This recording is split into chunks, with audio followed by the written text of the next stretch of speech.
sai, si sono delle chiamate da fare. Sono chiamate così. No, vuoi tornare con io? No, era per generale. Se avessi capito me un messaggio, non posso fare niente.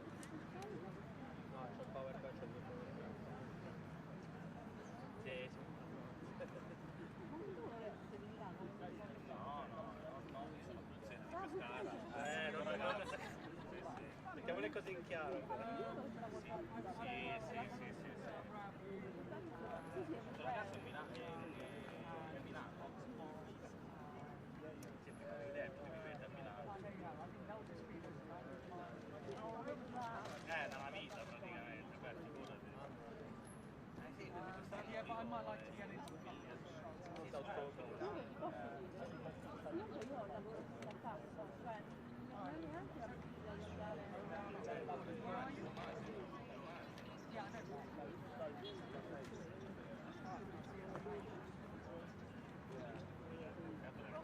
Ha chiesto il giorno di ferie dopo oggi.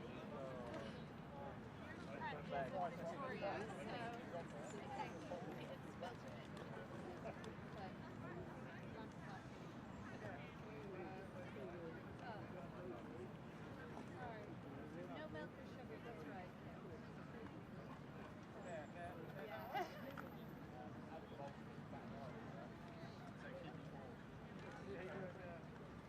Roast my face.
Va bene, perfetto.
Outside the hearing of the jury, we have one issue to deal with this morning, and we're going to deal with that off audio and off video, but it will be on the record and the press can remain and report on what is going on in the courtroom, but it will not be broadcast outside this room. So if you could get the juror for us.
Statement, call us the next witness.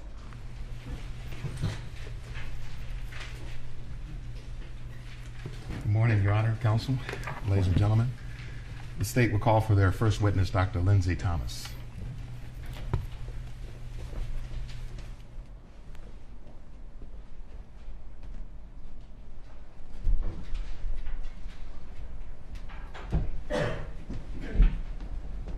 If you raise your right hand, do you swear or affirm under penalty of perjury that the testimony you're about to give will be the truth and nothing but the truth? I do, yes.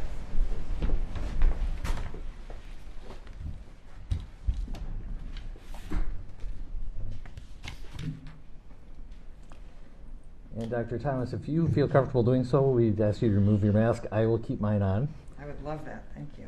And let's begin by having you state your full name, spelling each of your names. Lindsay, Lindsey, Carol, Carol, Thomas, Thomas. Mr. Blackwell. Thank you, Your Honor. Good morning, Dr. Thomas. Good morning. Would you please tell us what kind of a doctor you are? I'm a forensic pathologist. And what is a forensic pathologist? Forensic pathology is that branch of pathology, which is a branch of medicine, where medicine and law overlap.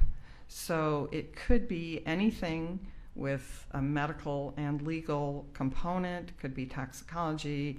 In some cases, it may involve living patients, but as I practice and as most forensic pathologists practice, it involves what's called medico-legal death investigation. Does it involve taking care of patients in the clinical sense? Not living patients, no. A forensic pathologist may be consulted to help with the evaluation and interpretation of injuries in a living patient, but not in a treatment or clinical sense. So most of your work then is done on deceased people? Correct. Any specific types of deaths? Yes, the state statutes lists the types of deaths that have to be reported to the medical examiner, and briefly they tend to be unnatural deaths, so accidents, suicides, homicides, unexpected deaths, potentially suspicious deaths, that type of category of death. Do you get special training in how to determine the cause and manner of death? Yes. Tell us something about the special training you received. Well, should I start back in medical school or just just the end part? Just the end part. Okay. I did a fellowship in forensic pathology, which is a specified training program for doctors who want to be forensic pathologists to learn how to do medical legal death investigations and certify cause and manner of death. So would you tell us what pathology is as a field of medicine? Sure. Pathologists are sometimes considered the doctor's doctor because we don't directly treat patients, but we provide information to doctors who then do treat patients.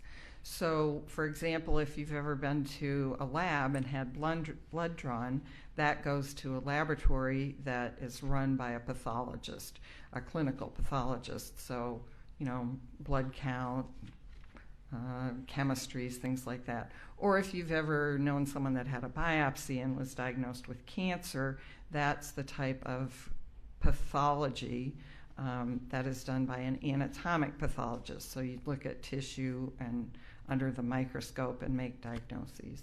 Is a medical examiner a forensic pathologist? In Minnesota, a medical examiner is a forensic pathologist who is appointed by the County Board of Commissioners to be that county's medical examiner. So it's a public official? Yes. So when you talk about the medical legal investigations, is that sort of a fancy way of describing what forensic pathologists do? Yes, it's what the medical examiner's office does. It's death investigations, again, where there is a medical component and there may be a legal component. Is it different from, say, a death in a hospital? Yes. So if someone dies in a hospital, those are usually deaths due to natural causes, and they may have a medical death investigation in the sense that a hospital pathologist might do an autopsy, but they wouldn't do the full scope of the medical legal death investigation because those are mostly due to natural diseases. What does death investigation entail? Well, the way a medical examiner's office performs a death investigation, I think a lot of people assume it's all about the autopsy, the physical examination of the body, and that's really just a tiny part of the death investigation. The death investigation really starts at the very beginning when a death is found, a person is found deceased, or the office is notified of the death. We, as medical examiners, want to know all about that person. What's their past medical history, social history, family history. So we will do whatever we need to do to get that kind of history. Then we want to know, well, what happened, what were their terminal events? What happened around the time of their death? Were they complaining of something? Were they interacting with someone? Were they driving? Were they using, machinery, something like that? And then we'll look at the physical examination, and that part of the exam might include x-rays. It could include getting specimens for toxicology, for cultures, for all kinds of other laboratory tests, including looking at things under the microscope, little sections of each organ under the microscope.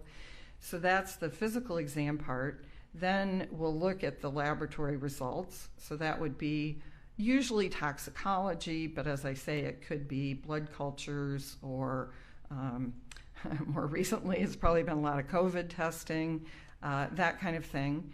And then look at the microscopic slides, and then put all of that together with the history, the terminal events, the physical findings, the laboratory findings, and then that's how the medical examiner reaches the conclusion about the cause and manner of death.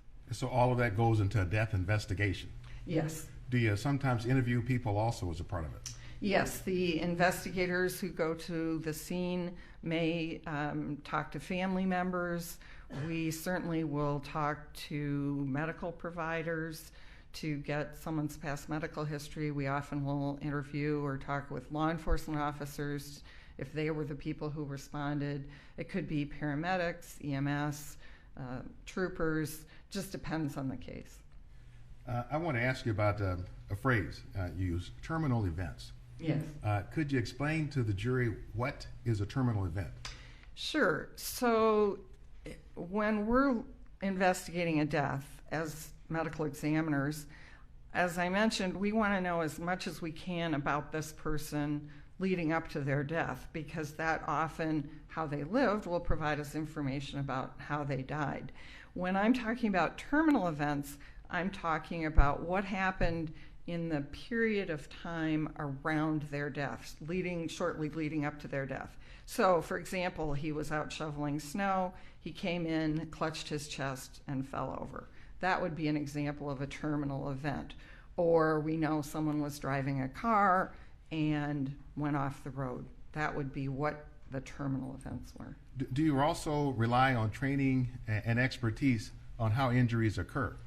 Yes, as a forensic pathologist, that's one of the things we look at and learn about is when we see this type of injury, we associate that with this type of event. What does the medical examiner then do at the conclusion of a death investigation? So the ultimate goal is to complete the information that's needed on the death certificate, specifically the cause and manner of death. Is a report generated?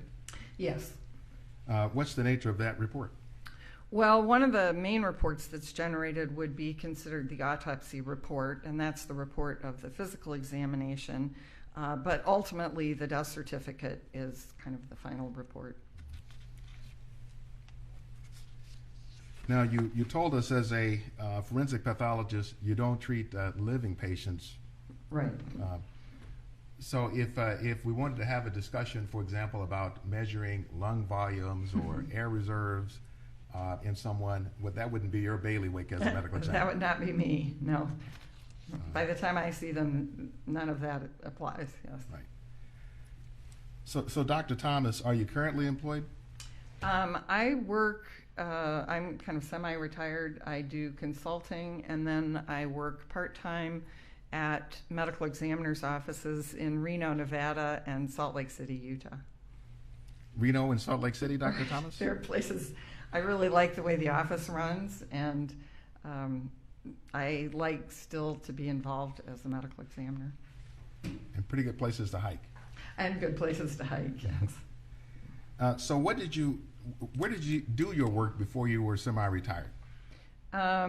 Right before I retired, I was at the Hennepin County Medical Examiner's Office as an assistant medical examiner.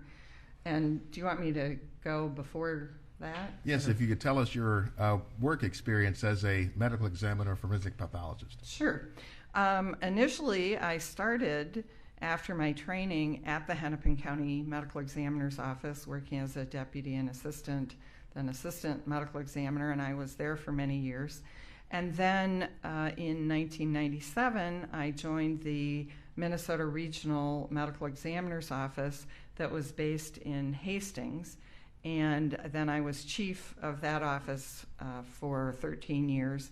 And we were the medical examiner's office for 8 counties in Minnesota, the largest of which were Dakota and Scott counties. And we also served as an autopsy referral service and medical examiner's office for many other counties in Minnesota, as well as Wisconsin and even one in Michigan.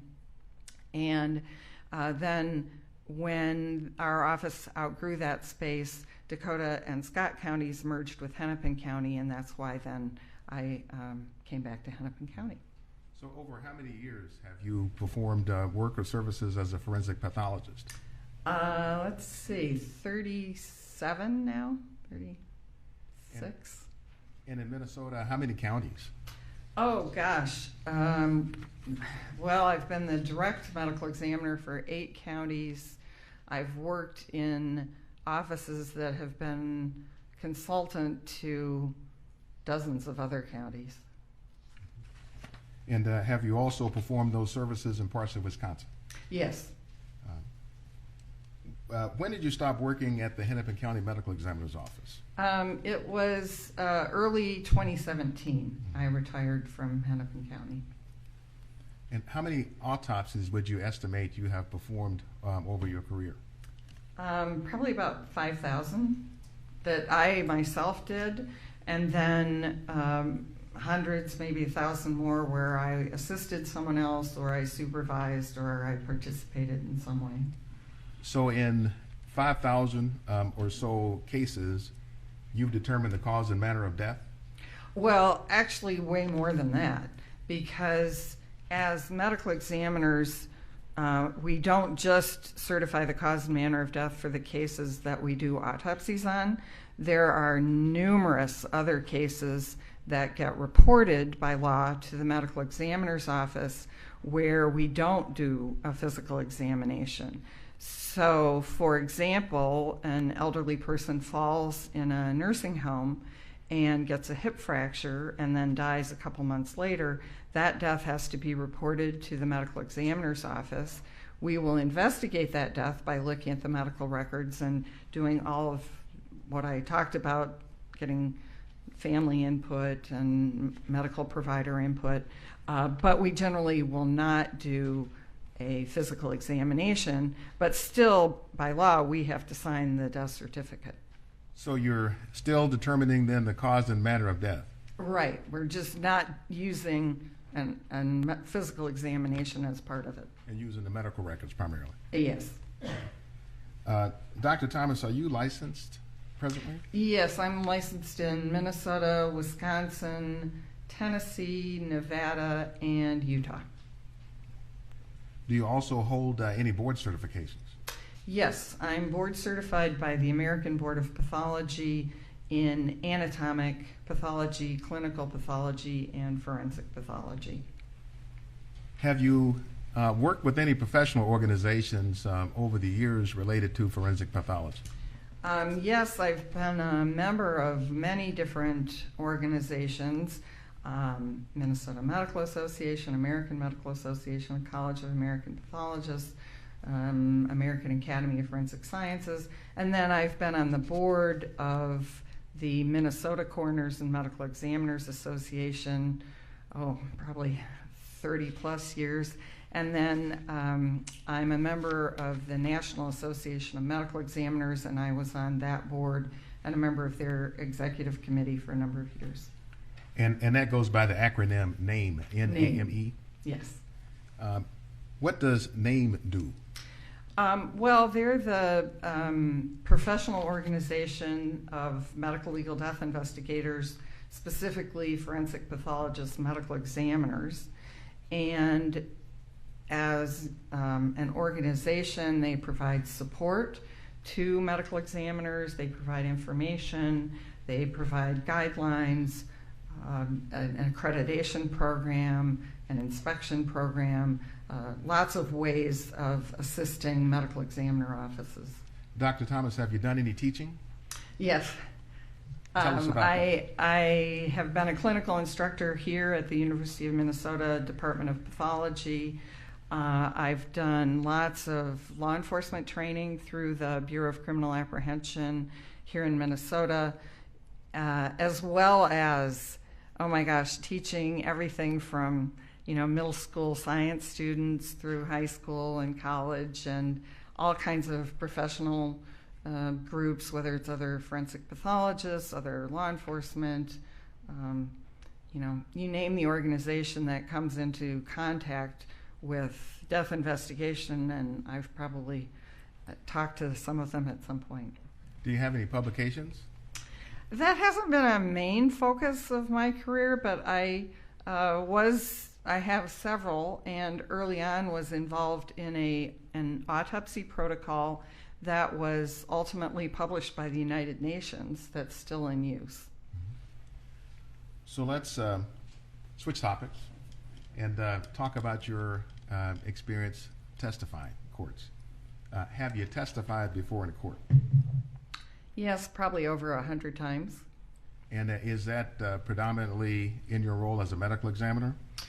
It's mostly in my role as a medical examiner, where I did the autopsy and then the prosecution would call me to testify as to my findings. I've also testified as an expert witness consultant in cases where I didn't do the autopsy, but I was called by maybe in a civil case, either by the defense or the plaintiff, if they thought there was a wrongful death or some question about medical malpractice, something like that.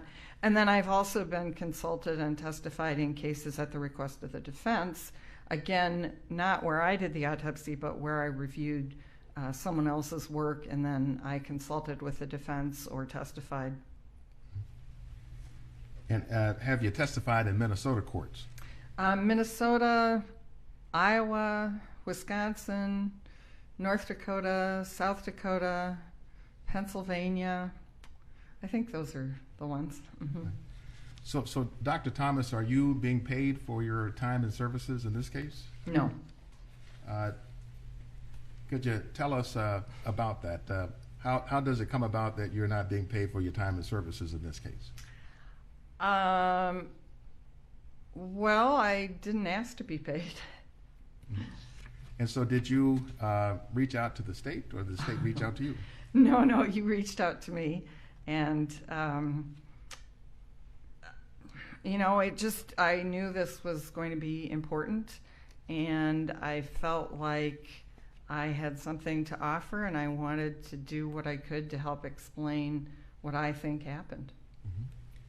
So what were you asked to do then in this case? Well, I was asked to review a lot of the materials and come to an independent conclusion about what I thought the cause and manner of death were and the mechanism for that cause. Could you give the jurors a general sense or overview of the kinds of materials you reviewed? May I look at my notes? Yes, if you need to refresh your recollection. So I looked at the Hennepin County Medical Examiner materials, including the autopsy report and toxicology and photographs and microscopic slides, things like that. I looked at the Hennepin County Medical Center records, so Mr. Floyd's past medical history from there, as well as Health Partners medical records. Then I looked at a lot of interviews, many videos, including body-worn camera videos, bystander videos, surveillance videos, some photographs, still photographs, timeline, and then some medical literature and textbooks. So were you the medical examiner who investigated or did the autopsy around the death of George Floyd? No, that was the Dr. Andrew Baker, the Hennepin County medical examiner. Do you know Dr. Baker? I do. He was a pathology resident when I was on staff at Hennepin County many years ago. And then when he did his fellowship, I was one of the staff people there. And then after our offices merged, I worked again with him at Hennepin County. So would you have been then part of his training in his early formative years? Yes. All right. Do you consider him a friend? I do, yes. Have you talked to him about this case? No, not since right after it happened. But you did review his report, Yes, and as well as Mr. Floyd's medical records. yes. Did you review the history of terminal events for May 25th, 2020? Yes. So And what was kind of unique, what was absolutely unique in this case was the volume of materials I had to review. I've never had a case like this that had such thorough documentation of the terminal events. And by way of the thorough documentation, what makes it so thorough, in your opinion? Well, the use of videos is unique in this case. Certainly, as medical examiners, we use videos, but there's never been a case that I've been involved with that had videos over such a long time frame and from so many different perspectives. Are you aware then of Dr. Baker's conclusions then on the manner of death? Yes. Your Honor, I'd like to show Exhibit 193 that's been stipulated to subject to Dr. Baker's foundation.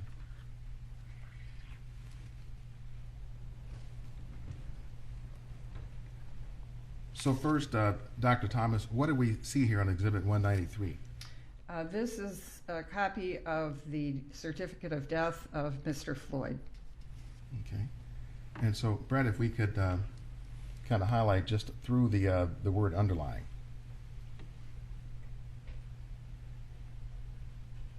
Just to make it a little bigger to see. Okay. Based on your review of the evidence and the death certificate, do you agree with Dr. Baker's determination on the cause of death? Yes, I do. And is that by the word immediate on here? Yes, cardiopulmonary arrest complicating law enforcement, subdual, restraint, and neck compression. Have you, Dr. Thomas, formed an opinion about the mechanism of death? Yes. Would you tell us what that is?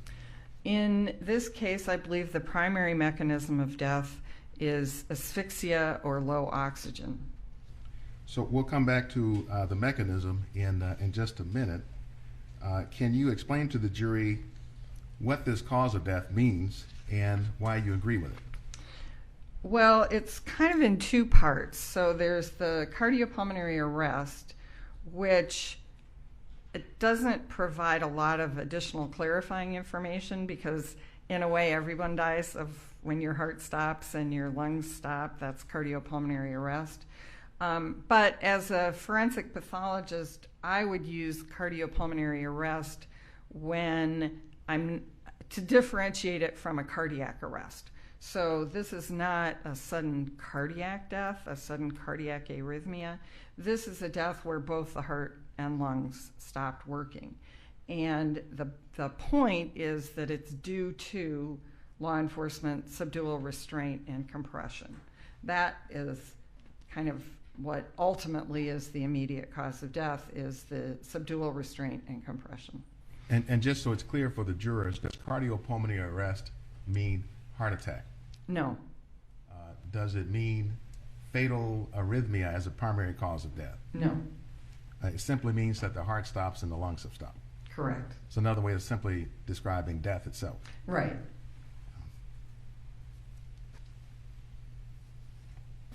Can you explain what's referred to, looking here at the terms, subdual, restraint, and neck compression? Those were activities by the law enforcement agency officers involved. Subdual is subduing someone, trying to restrain them is, in Mr. Floyd's case, involved handcuffing him, his positioning on the ground, the prone position, the people kneeling on him. And the neck compression is the knee on the neck specifically. Additionally, there was some back and other things being compressed by the officers. So if you put all this together, cardiopulmonary arrest, complicating, law enforcement subdual, restraint, and neck compression, what does that mean? Well, what it means to me is that the activities of the law enforcement officers resulted in Mr. Floyd's death, and that specifically those activities were the subdual, the restraint, and the neck compression. And does this then also represent your own conclusion? Yes. A conclusion you have reached and an opinion you hold to a reasonable degree of medical certainty? Yes. Would you tell us what you reviewed in order to reach this conclusion? All of those things that I mentioned earlier, again, what's sort of unique about this case is that often I would just review the medical examiner case file, and that would provide information about what the cause and manner of death is. But in this case, the autopsy itself didn't tell me the cause and manner of death, and it really required getting all of this other additional information, specifically the video evidence of the terminal events, to conclude the cause of death and manner of death. When you make reference to something called the mechanism of death, Yeah. would you tell us what mechanism of death means? So, cause of death is what's the thing, the disease or the injury or the process that caused someone's death. But the mechanism is kind of what was going on in the body at that time. So, for example, the cause of death might be a gunshot wound, but the mechanism of death might be blood loss related to that gunshot wound, or an infection that complicated that gunshot wound down the road, something like that. So it's more what was actually happening at the body level that resulted in the cause of death. So focusing in on the mechanism of death here, how is it that the officers of dual restraint and neck compression caused Mr. Floyd's death? So as I mentioned, I think the primary mechanism was asphyxia or low oxygen. And it basically is Mr. Floyd was in a position because of the subdual restraint and compression where he was unable to get enough oxygen in to maintain his body functions. What's required for normal breathing, Dr. Thomas? What is required? Yeah. Well, there are kind of three components. You have to be able to get air in, so you have to have what's called a patent airway, and that could be nose, mouth, soft tissues of the neck, the larynx, the trachea, the larynx, trachea, bronchi. All of that has to be open. At the level of the lungs itself, there has to be adequate air exchange between oxygen coming in, carbon dioxide going out. And then finally, the way the lungs work is it's kind of like a bellows, that when you suck in air, your diaphragm drops and pulls air in, and then when you relax, the diaphragm collapses and pushes air out. So all three of those things have to be functioning in order to get adequate oxygen in. So, for example, if someone is smothered or strangled, or they inhale a piece of hot dog, or they have pneumonia such that their lungs are completely filled, then their airway is obstructed so that there isn't adequate air coming in, oxygen coming in. Or if someone is in an environment where there isn't enough oxygen, so for example in a closed garage in which an old car has been running, there may be way high carbon monoxide, and in that case they're perfectly able to breathe in and out, but there just isn't enough oxygen. And then the third would be if there's some kind of restriction such that your chest can't expand, your diaphragm can't expand, so the bellows function isn't working. And if any one of those components isn't working, then the result will be this mechanism of inadequate oxygen. Doctor, how does narrowing of the hypopharynx fit into this? Well, the example I would give that people are probably most familiar with is sleep apnea or snoring. If you yourself or have a partner who snores, you know that especially in certain positions, what happens is the hypopharynx, which is sort of the soft tissues at the back of your throat, will kind of collapse because there's inadequate air coming, either forcing it out or forcing it in, which is why a CPAP machine works, because it forces air through that floppy area. And if that collapses, then it makes it difficult to get air in. So Dr. Thomas, what do you rely on to reach your conclusion that low oxygen was the mechanism of death? In this case, it was primarily the evidence from the terminal events, the video evidence, that show Mr. Floyd in a position where he was unable to adequately breathe. Mm-hmm. So how does the autopsy report itself assist you or not? So the way the autopsy really helps is it's great for ruling things out. So in this case, the autopsy ruled out, for example, underlying lung disease. Mr. Floyd had had a history of COVID, but there was no evidence in his lungs at the time of his death that he had any lung disease that would impair his ability to breathe. And it ruled out injuries to the neck that suggest that the bones in his neck had been broken, for example. And it ruled out a stroke. He didn't have a stroke, so it wasn't like his blood pressure was so high that, he ruptured a vessel in his brain. He didn't have an aneurysm. He didn't have, which is a ruptured vessel. He didn't have an embolism, which is a blood clot. He didn't rupture his heart. He didn't have an old heart attack or a recent heart attack or what's called myocardial infarct. So the autopsy is really great for ruling things out. Dr. Thomas, just to focus on one of those, you said the autopsy ruled out a recent myocardial infarction. Yes. How does it do that? Well, when a forensic pathologist examines a heart, one of the things they look at is the coronary arteries, which are the vessels that supply blood and nutrients to the heart muscle. And then the pathologist will examine the muscle of the heart. And if someone has had a recent heart attack, there may be evidence in the heart muscle of that damage. Or if they've had a prior and older heart attack, there will be scarring in the heart muscle that shows that area of damage. Thank you, doctor.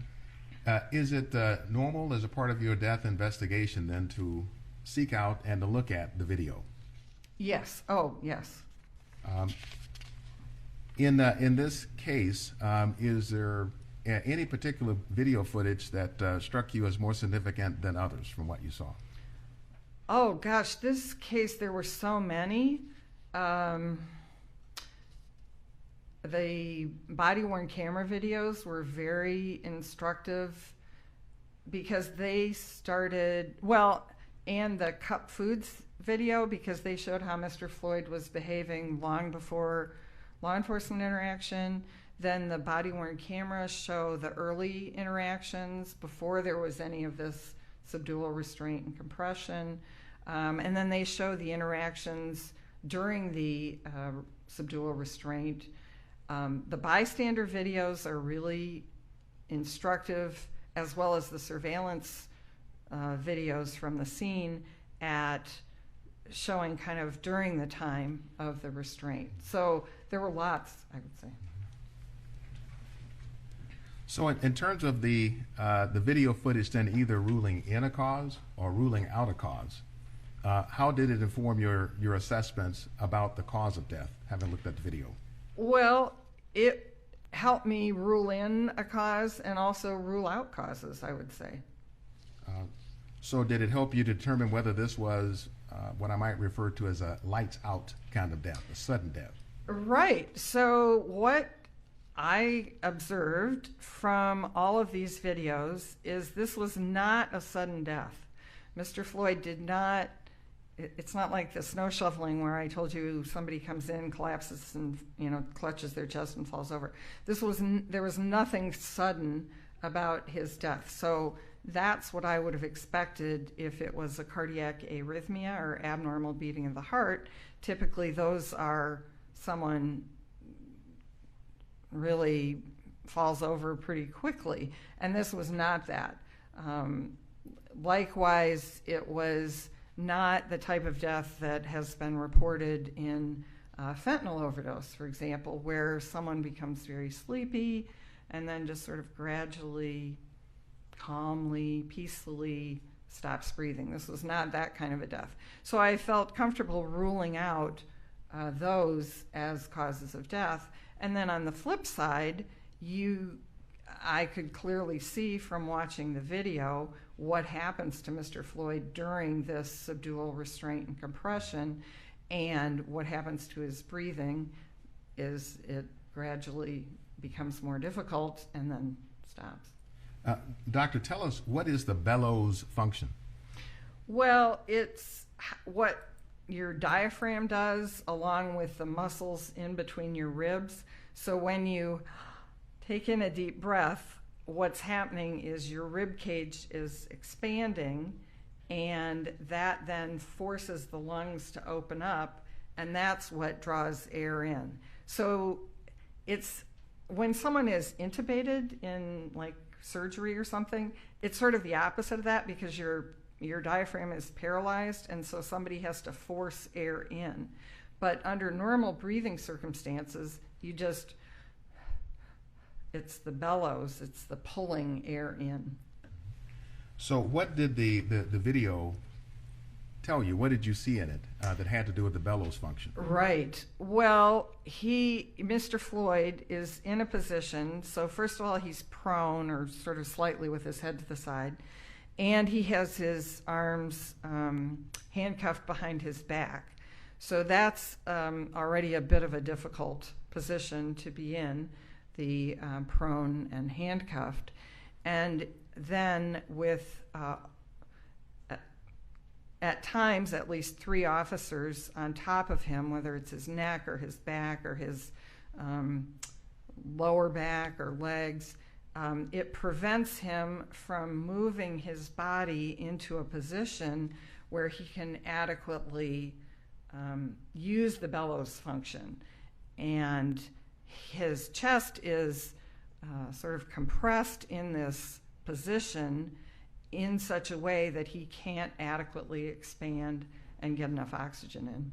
Over what period of time was this? 9 minutes. So what did you see in those 9 minutes that led you to conclude that the mechanism of death was low oxygen or asphyxia? Well, initially, Mr. Floyd is able to struggle pretty vigorously when he's in this position that he recognizes as it's going to be hard for him to breathe in this position. Sustained. That the last part of the answer about Mr. Floyd's state of mind is stricken as speculative. Sorry. So initially, when he's in the prone position, he's breathing and speaking, and it might look like, oh, he's at that point getting enough air exchange.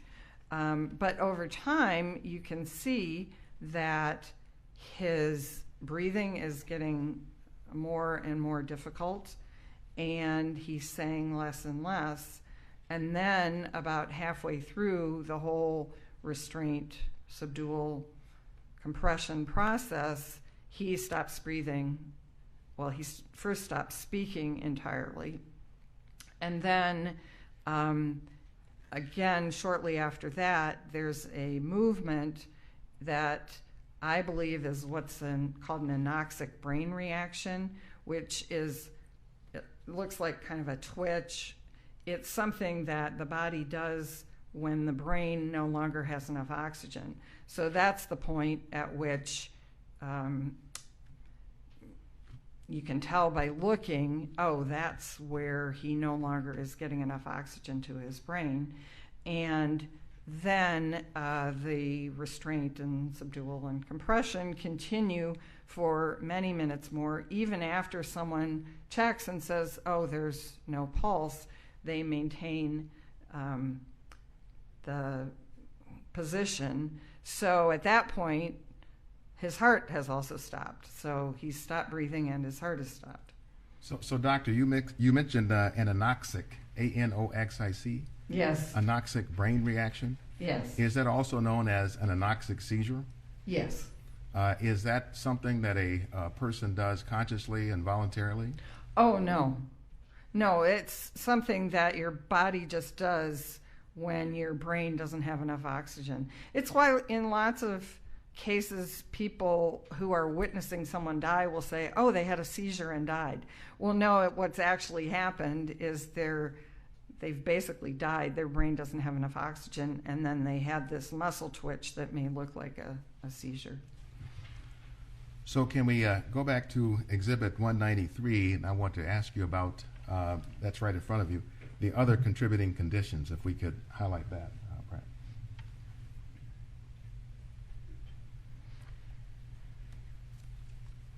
So do you see where I'm referring to the other contributing conditions? Yes. And what are those? In this case, they are arteriosclerotic and hypertensive heart disease, fentanyl intoxication, and recent methamphetamine use. So would you explain for the jury, what does it mean, other contributing conditions? So the way forensic pathologists and medical examiners usually use this is, people often think of it, the death certificate is for that person, that specific person who died and their family. And that's true. It does serve a very useful purpose for life insurance, whatever. But forensic pathologists are also using death certificates for public health data purposes. And so in any given case, we aren't just thinking about this particular person and their cause and manner of death. We're also thinking the state and the federal government collect data on why do people die? What is cause of death? It's how we know as a country that we have, how many people die of COVID, for example. It's because death certificates list that.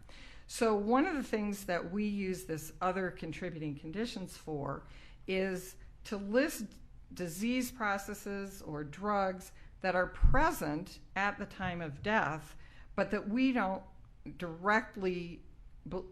believe directly contributed to the cause of death. But it's so that someone looking at data years from now can say, okay, we want to do an evaluation of all deaths during law enforcement subdual. And how many of those deaths involved someone who also had drugs on board?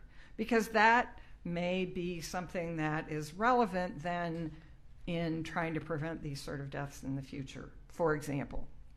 Or the case where I use other contributing conditions probably the most is the hip fracture case that I talked about before, where someone dies of a hip fracture due to a fall, but they're 84 years old and they also have hypertensive heart disease, arteriosclerotic heart disease, asthma, diabetes. And so I will list those as other contributing conditions. Now, in no way did those things cause the fall and the hip fracture and the resulting whatever pneumonia or whatever.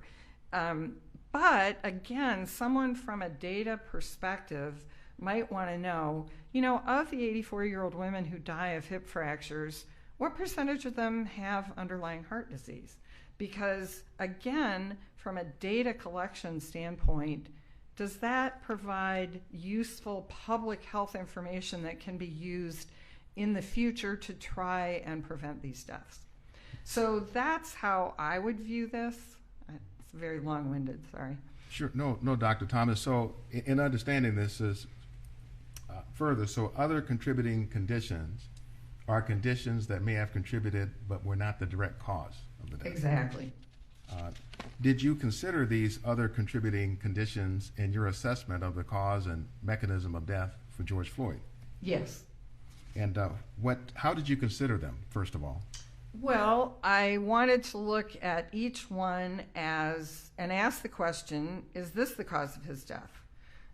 Is arteriosclerotic heart disease the cause of his death? He has narrowing of his coronary arteries. In many cases, that is the cause of someone's death. So I looked at that, but again, it comes down to what were the history of the terminal events?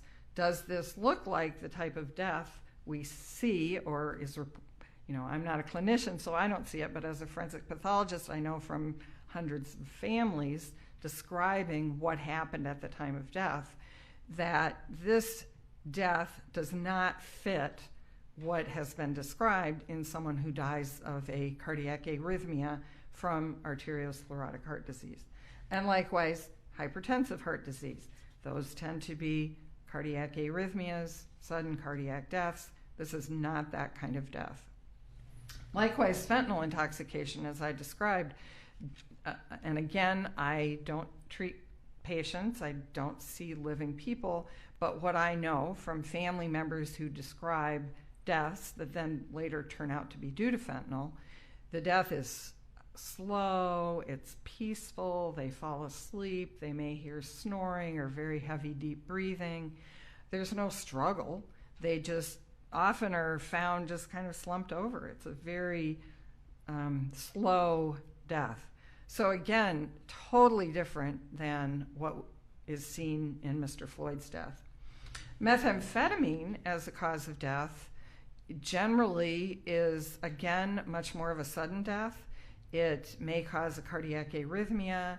It may cause a seizure, and by that I don't just mean this sort of terminal anoxic twitch, but like a full-blown seizure.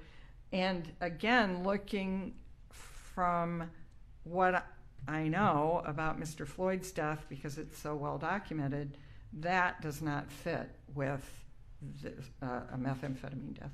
So you reviewed the toxicology.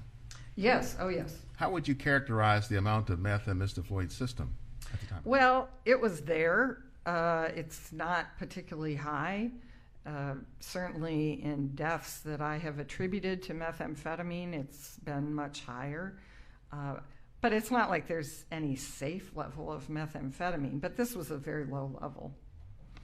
So was the methamphetamine significant in your assessment of the cause of death? No.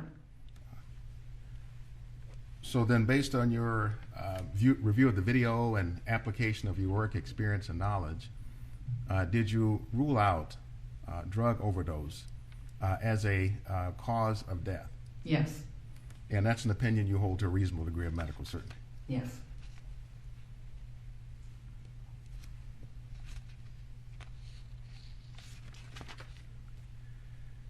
Now, I wanted to clarify this earlier and just forgot to. Does the medical examiner also complete the death certificate? Yes, we don't issue it. That comes from the county or state. But as the medical examiner, we fill out all of the cause and manner and how injury occurred and all that kind of stuff. How many death certificates have you filled out? Oh, gosh, well, thousands and thousands. So if we look here again at the exhibit in front of you, 193, in the left margin, we see a reference here to underlying. Yes. Would you tell the jurors what that means? Sure. So let's go back to that hip fracture, because I keep referring to that. But for example, someone who dies of a hip fracture, generally that's not a sudden death. What happens is someone gets a hip fracture, they get it surgically repaired, they may get pneumonia or something like that. So then, in that kind of case, we would list the immediate cause of death as pneumonia. The underlying cause of that is the hip fracture that was operated, but the underlying cause of the hip fracture was the fall. They fell, they got a hip fracture, they got pneumonia. So it's something that is used when you have a death that has maybe multiple sequences of events. But in a case like this, you don't need an underlying because it's all included in the first line. It's all due to the law enforcement subdual restraint and neck compression. Now, the death certificate does not use the word asphyxia or any reference to low oxygen. No. Would you have used the word asphyxia in this case? Probably not. I tend not to use the word asphyxia much because it requires a lot of explanation. It doesn't really offer much additional information unless you have a chance to have a discussion like we've had about what asphyxia means. So I tend to just list, if someone dies of hanging, well, that's a type of asphyxial death, but I wouldn't say necessarily asphyxia due to hanging. I would probably just list hanging as the cause of death. So to refer to asphyxia or low oxygen doesn't tell you anything about why there's asphyxia or low oxygen. Right. Are there findings on autopsy that suggest low oxygen as a cause of death? No, there's nothing on autopsy that shows low oxygen. There's no test that could be done for low oxygen on autopsy. No. Are there physical findings that sometimes may be found and may be consistent with low oxygen? So there are no physical findings that show low oxygen, but there may be physical findings that are consistent with a cause of death that may result in low oxygen. So, for example, the hanging, let's use that hanging. If someone is partially hanged, by that I mean they are only partially suspended, so there's only some pressure on their neck. They may have what are called petechiae, or little pinpoint hemorrhages in the eyes, because blood is still going into their head but not able to drain out because of the pressure on the neck. So at autopsy, we will see the petechiae, and we can say, based on the scene investigation and the history, that finding is consistent with hanging, which the mechanism for hanging is a type of asphyxia. Or in manual strangulation, we might see some bruising, or we might see broken bones in the neck. And the mechanism of death in strangulation is low oxygen, but the finding that we are seeing is consistent with strangulation. So it's kind of a fine line between saying it isn't the low oxygen that we see at autopsy, but sometimes, not always, but sometimes in cases where the death is the result of low oxygen, we see specific findings related to the cause.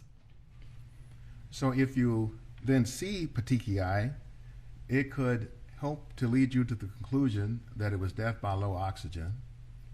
Yes. But if you don't see petechiae, what can you conclude? Nothing. So it's one of those things that when it's present, if there's petechiae or broken bones in the neck or bruising, that's very helpful in putting together a picture of what might have happened. But if you don't have them, it doesn't help you one way or the other. And by not help you one way or the other, it means you can't conclude from that alone that a person did or did not die of low oxygen. Exactly. Right. And you mentioned bruising in that context. Right. And again, sometimes I mean, for example, strangulation is a great example. Sometimes in strangulation you have all kinds of bruises that you can see on the neck, but other times there's a strangulation case and they don't have a single mark on their neck. And I mean, there's all kinds of reasons that bruises may or may not occur, but it's, again, it's one of those things, if it's there, it's very helpful. If it's not, it's not helpful. Were there other findings in the death investigation that supported your conclusion on the cause and mechanism of George Floyd's death? Yes. Would you tell us what those were? So Mr. Floyd had superficial injuries, what would be described as superficial injuries, specifically on his face, on his shoulders, on his wrists. And what that does is it supports what I saw in the videos, which is that he's being forcibly restrained and subdued, and he's trying to move into a position by rubbing his face against the concrete cement of the ground, by pulling against his handcuffs. You can see the injury to his wrists from the handcuffs, and by pushing with his shoulder. And he also had some scrapes on his knuckles on his right hand, and again, that was from him pushing to try and get into a position where he could breathe. Dr. Thomas, are there photographs that depict what you're describing? Oh, yes, thank you. So, Your Honor, we've stipulated by way of foundation to the photos, we have individual packets for the jurors. Members of the jury, there's some stipulated photographs that are going to be shown to you, or as we call, as you've heard me say, published to you. We're going to go old school this time. We're not going to put everything on the monitors. We're not going to broadcast it out. But everybody in the courtroom will have access to it, including yourselves. Essentially, a packet with these photographs. We'll collect them afterwards because these are for you to use in the courtroom. The actual exhibit will be available in deliberation, however. Mr. Blackwell? Yeah, would you either like the deputy or someone distribute these, or should I? You can go ahead, Mr. Blackwell.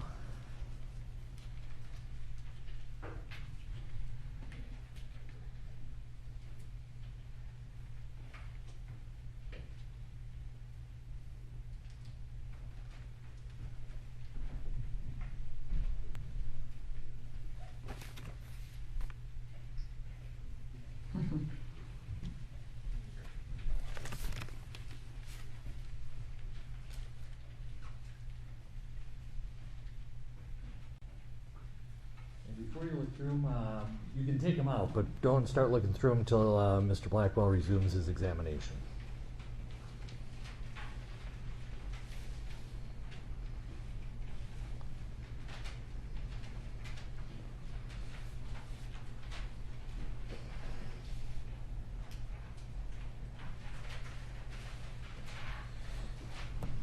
Mr. Blackwell, Mr. Schaefer will take care of the rest.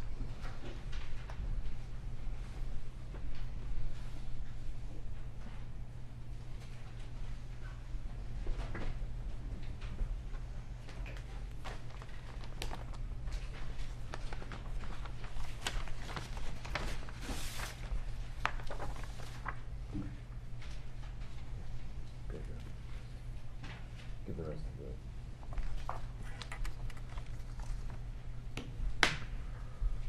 Hold on, Mr. Blackwell. Let's make sure everybody who would like a copy gets one. Spectators.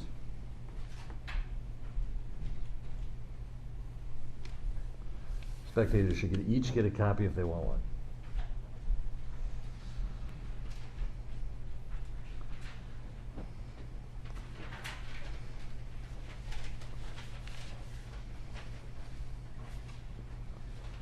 You'll have to give up one of your copies. There you go. Mr. Blackwell? Your Honor, if I may, I think I will give one to Dr. Thomas just so she has it. Actually, she can have mine. Oh.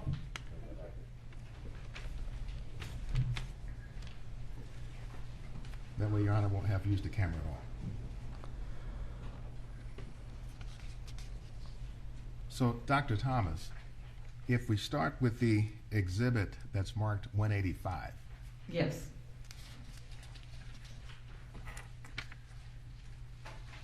I take that back. I would like to see it on my screen.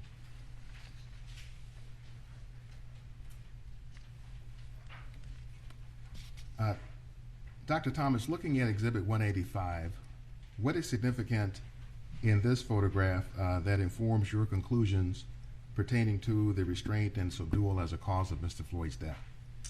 This is a photograph of Mr. Floyd's face, and it shows some facial injuries, most notably the what are called abrasions, which are scrapes over his left eyebrow and over his left cheek.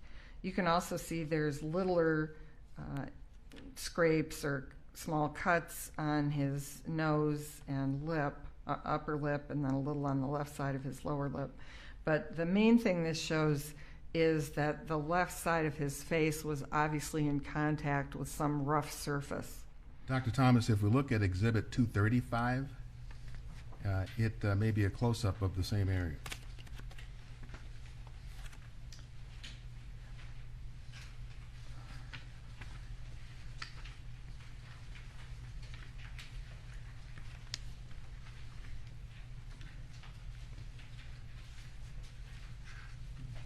Sorry, here we go. Yes. Yes, that is a close-up of the left cheek and the left forehead. And you can see, for example, above the left eyebrow, there's a dark area, that's a dried scrape, as well as there's a little bit of discoloration of the skin, so that also there was a bruise there.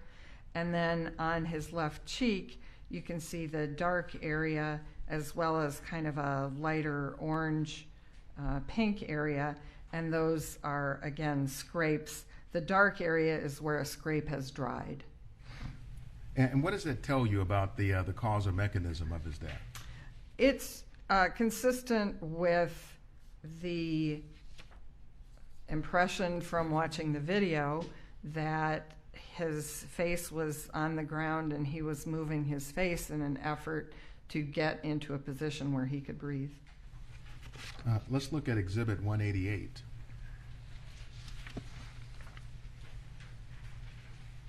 This is a photograph of Mr. Floyd's left shoulder. And what did we see here?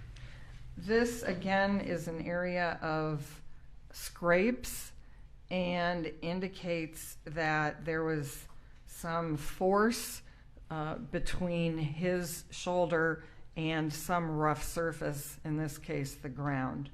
And again is consistent with what it looks like on the video, that he's struggling to push himself into a position where he can breathe. Let's look at Exhibit 187.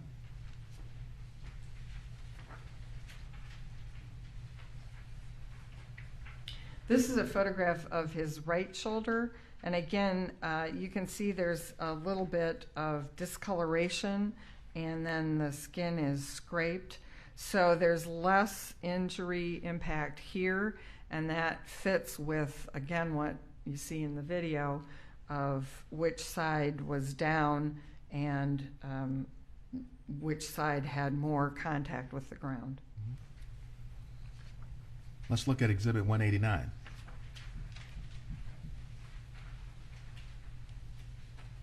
This is a photograph of Mr. Floyd's left hand, and if you look at the base of his hand, sort of right over his wrist, you can see there's some areas of red discoloration with kind of a pale area in between. And that's consistent with handcuff marks. You can also see on the sort of outer edge, there's some white material that's dried skin, and that's an area where his skin has actually been rubbed up from the handcuffs. And Dr., Exhibit 190? Exhibit 190 is a photograph of his right hand and wrist.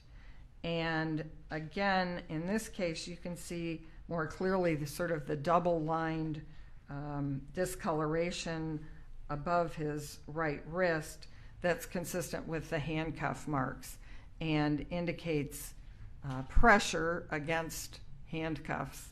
And again, on the outer edge, you can see there's a little bit where it's darker and then there's some white skin. So that's an area where it's actually been scraped. The skin has actually been scraped by the handcuffs. Also, on this photograph, you can see on the knuckles of his index finger and middle finger, there's some skin that is scraped off. And that's consistent with what you can see on the video where he's pushing against, I think it's the rim of the car tire or something, to try and push his body into a position, again, where he can breathe. Thank you, Dr. Thomas. Your Honor, the jurors may put the photographs away if they'd like. Mr. Schaefer, point. Members of the jury, we're going to collect those photographs. Not the actual exhibits, they're simply for your use during this time.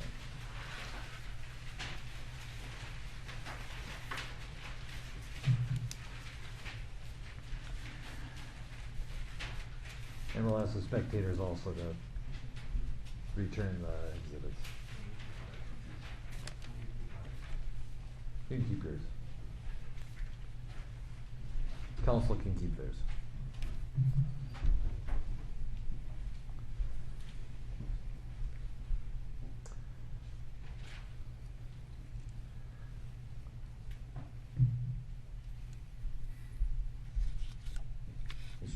Thank you, Your Honor.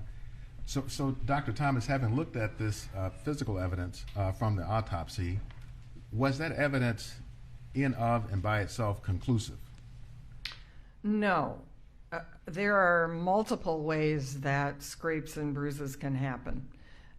It's only useful in the context of what is seen in the videos.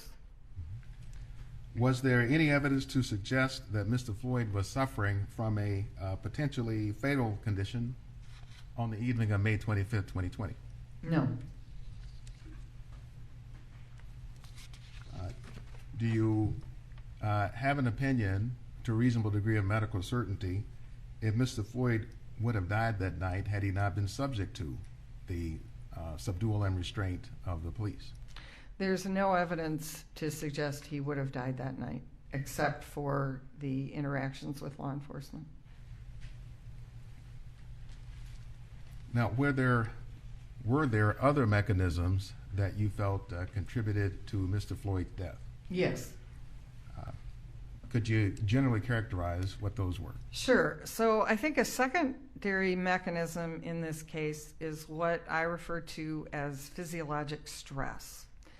And by that, I don't mean like the stress, oh, somebody's a type A personality and they have a deadline at work and they're just really stressed about it. I'm not talking about that kind of stress. I'm talking about the kind of physical stress you feel when you're driving along and all of a sudden a car swerves right in front of you and you slam on the brakes and you realize, oh my gosh, if I hadn't reacted, if that had happened a second earlier, I would have been in a potentially fatal car crash. And you can feel your heart race and and then the car speeds on and you slow down and you realize, I'm okay, everybody in the car is okay, and your heart rate then slows or I think even worse, you're at the beach and you suddenly realize, my toddler, I haven't seen my toddler in oh my gosh, where's my toddler? And that rush of adrenaline you get, and you feel flushed and you get goosebumps and your heart races and you feel short of breath, and then there they are, they're getting an ice cream cone and you'd go, oh, okay. But it takes you a minute for your heart to kind of slow down and your blood pressure to slow down and you to be able to take a deep breath and recover yourself. So that's the kind of physiologic stress I'm talking about, only instead of after a second or a minute, this goes on for minute after minute after minute for 9 minutes, where you are terrified and you can't, there's no recovery. So it's that kind of fear of life that I'm talking about for physiologic stress. Are you able to tell us what is going on in the body during the physiologic stress? So it's the reactions are you get chemical release, you get adrenaline, noradrenaline, or epinephrine, norepinephrine, and those are things that make your heart race, your blood pressure go up, you require more, your muscles get ready to act, to go run, to do whatever you need to do, slam on the brakes, and so you start needing more oxygen in your muscles, you need to take more breaths, you need more oxygen for your heart rate, because your heart's beating faster. There may be other chemicals that are released, whether it's stress hormones or cortisol or things like that. There may be lactic acid that's produced as your muscles. When you have a heavy workout, your muscles get tired and kind of sore. It's because there's been an increase in lactic acid, and it's your muscles working. So all of those physical things, those chemical things, can cause reactions in the body that put additional stress primarily on your heart, but also on all of your body systems, because your body requires your chemistry to be in very fine balance. And when there's too much, say, lactic acid, or too much, not enough, not an ability to compensate for that elevated lactic acid, then all of your body organs will get into trouble. Doctor, do you consider that physiological stress that you're describing a direct cause or mechanism of death, or is it secondary? Well, I guess I would consider it a contributory cause, or contributory to the cause of death. It's another contributing mechanism. And so the direct cause is what, and then the secondary cause is what? So their sort of primary mechanism, I think, is asphyxia, and the secondary, or low oxygen, and the secondary mechanism is this physiologic stress. But ultimately, the cause of death is the subdural restraint and compression. So this physiologic stress, or physiological stress that we're discussing, is that something that can be observed on autopsy? No. And why is that? Well, it's a chemical reaction. It's increased heart rate, which of course we don't see at autopsy. It's increased chemicals that we can't test for at autopsy. So none of it is anything that can be seen physically. So it's a functional mechanism? Yes, that's a good way of describing it. Is low oxygen then also a functional mechanism? Yes.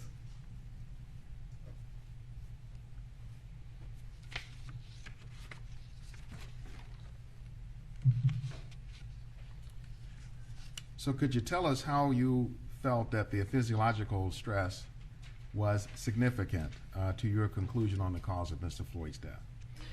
So Mr. Floyd was already in a position where he was experiencing difficulty breathing and getting enough oxygen in his body. And on top of that now, there's this physiologic stress that's putting increased demand on his heart, increased demand on his lungs, increased demand on his muscles. So all of the things that he's using, his muscles, his strength, his body, to try and get himself into a safe position where he can breathe, those are being doubly stressed by the position that he's in, as well as the underlying chemical reactions that are going on in his body. So it's kind of a double whammy to his heart and lungs and muscles and his whole system.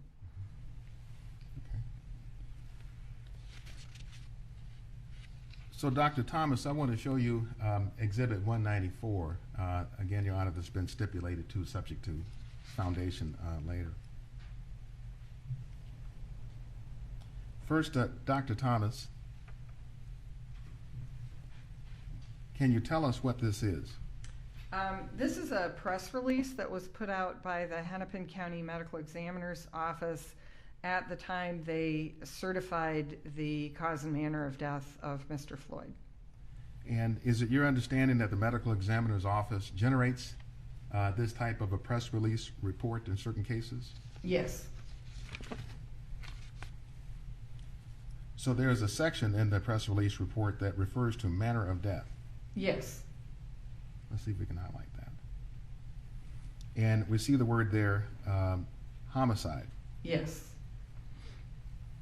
We see also in here information we saw on the death certificate, where the press release says also how the injury occurred. Yes. And would you read that for the record?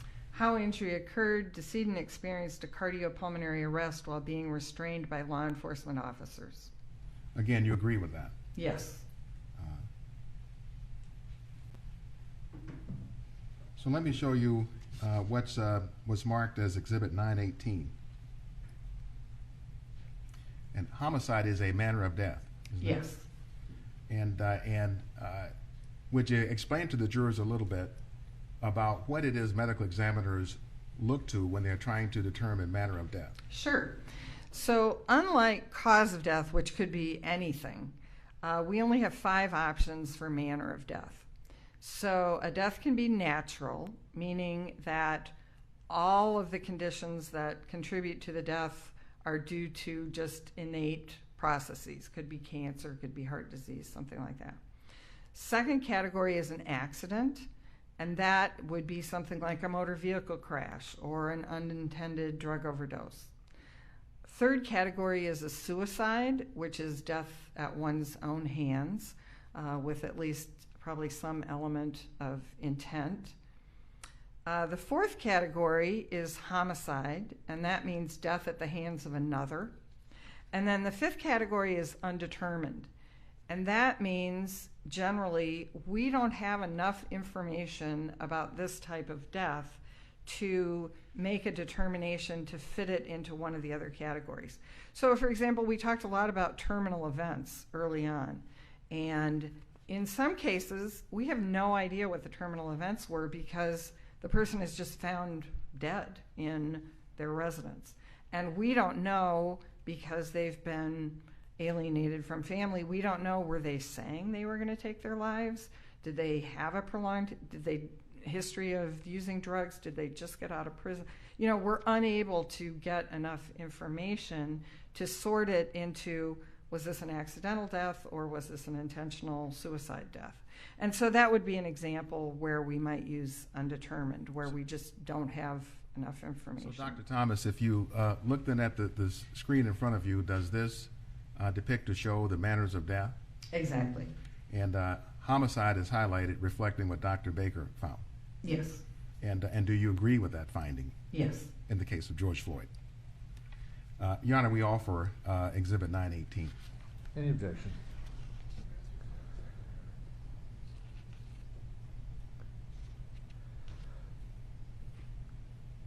And the exhibit itself is without the highlight, is that correct? Yes, Your Honor.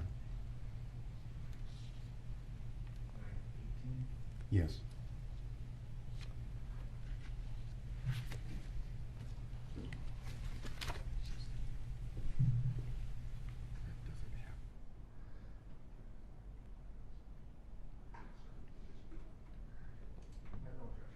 Nine 18 is received.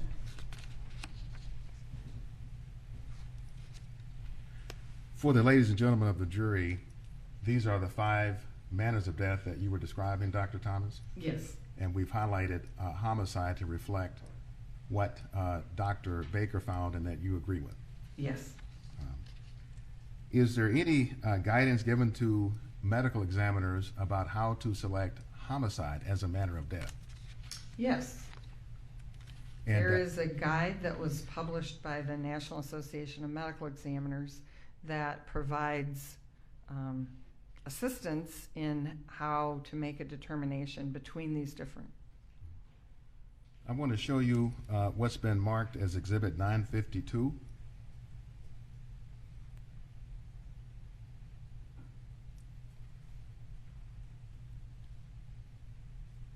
you see that, Dr. Thomas? Yes, yes. And is this the publication that provides the guidance to medical examiners on how to determine manner of death? Yes, Would reference to excerpts from this guide be helpful to your testimony? yes. Your Honor, we offer excerpts from Exhibit 952. Any objection? Yes, I do object to this, Your Honor. All right, actually, would this be a good time to break so we can deal with the sidebar issue as well? All right, members of the jury, we'll take our 20-minute. We're probably going to have some work here, so let's come back around 5 after, 11:05.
This particular exhibit, I don't think it's appropriate for this to be admitted as an actual exhibit because it contains a medical definition of what constitutes homicide.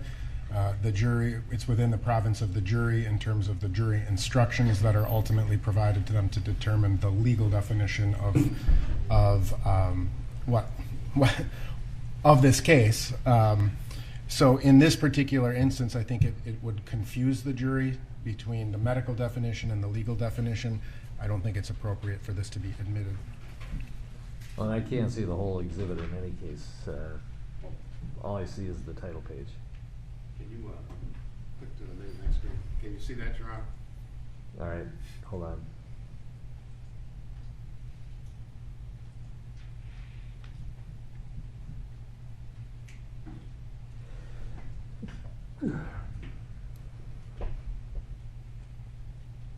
Do you have any objection to this being shown as a demonstrative?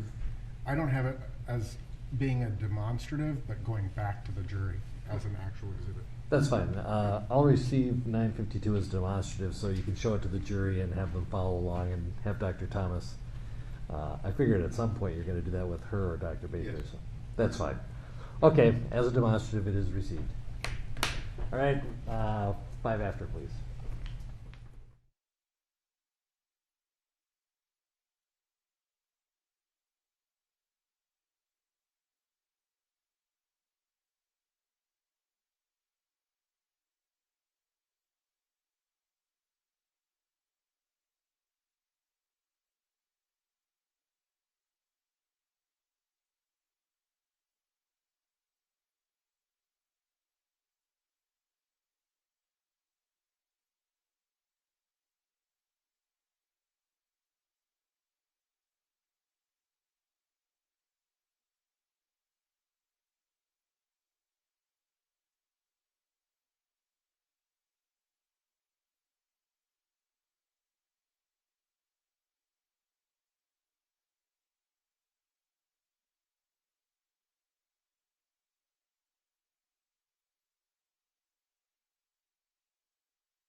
Thomas, just a reminder, you're still under oath.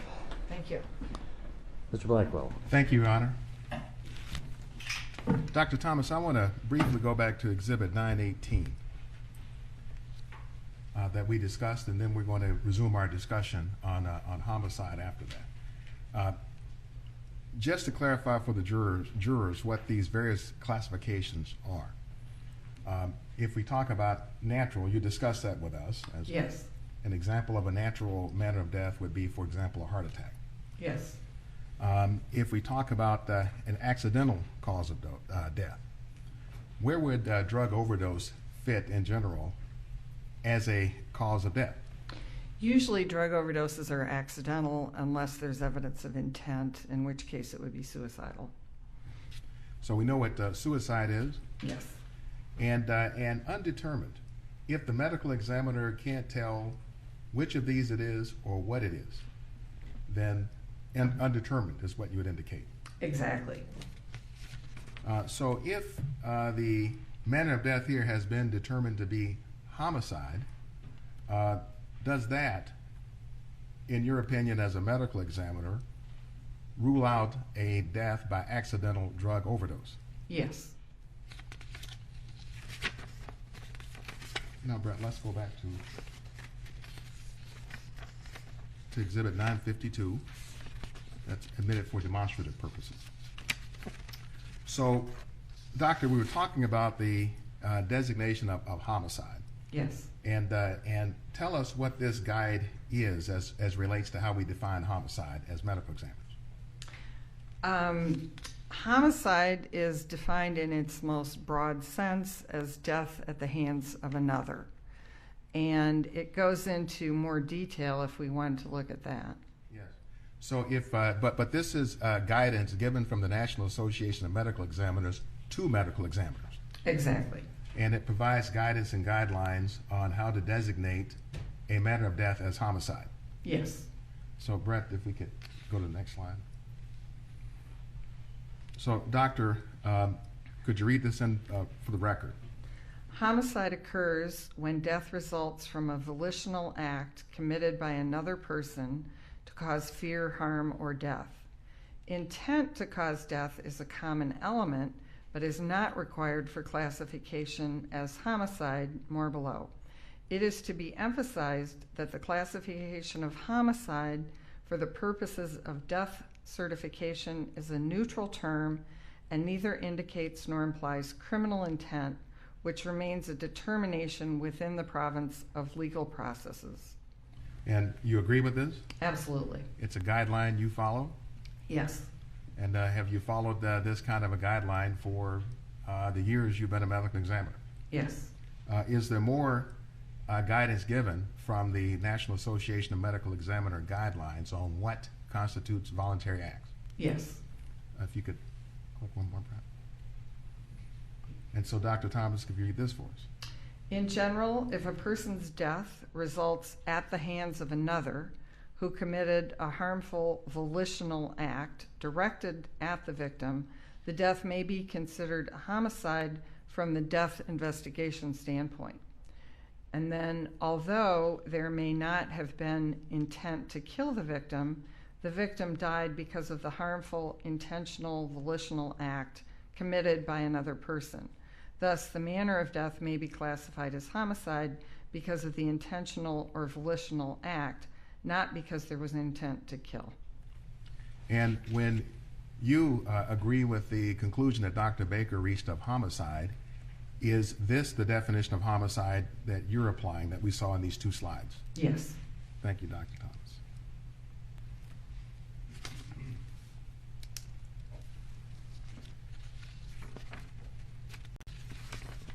Now I want to ask you about a new subject, and this has to do with certain studies that assess whether the prone restraint is dangerous from a breathing point of view. And I'd like to get your perspective as a forensic pathologist and a medical examiner in this respect. Are you aware of any such studies? Yes. Do you agree generally with the research that comes to a conclusion that the prone restraint is not dangerous for respiration? In certain laboratory safe settings, that may be true, but I do not agree with their applicability to real life situations. If you could generally characterize for the jurors, what's the punchline of these studies? What do they show? Well, they purport to show that putting someone in a prone position, even with some restraint and with weight on their back, is perfectly safe. And do you find the studies to be reliable, or do you find them controversial? Well, I think they are fine for laboratory purposes, but they bear no resemblance to real-world situations. So I would say they're irrelevant for purposes of what we're talking about here. And so how do they then not relate to the real world? What's artificial about them? Well, I would say for starters, these are volunteers who have agreed to be put in this dangerous position of a prone restraint. But they know perfectly well at any point, if they feel scared or uncomfortable, all they have to do is say, stop. And that has happened in some of these studies, that a couple of the volunteers have said, wait, no, I can't tolerate being in this position. It's too scary. So that, to me, immediately takes out that whole element that we were talking about the terror, the physiologic stress. So that's number one. Number two is they're healthy volunteers. These are young people who have, mostly young people, mostly healthy, who have agreed to be part of this study. So it doesn't relate to someone who may have other underlying factors that may contribute. Thirdly, they're put on a like a gymnastics mat to be face down. So it's completely different when you're squished between a person and a hard ground versus having a evenly distributed weight on your back and you're on a mat.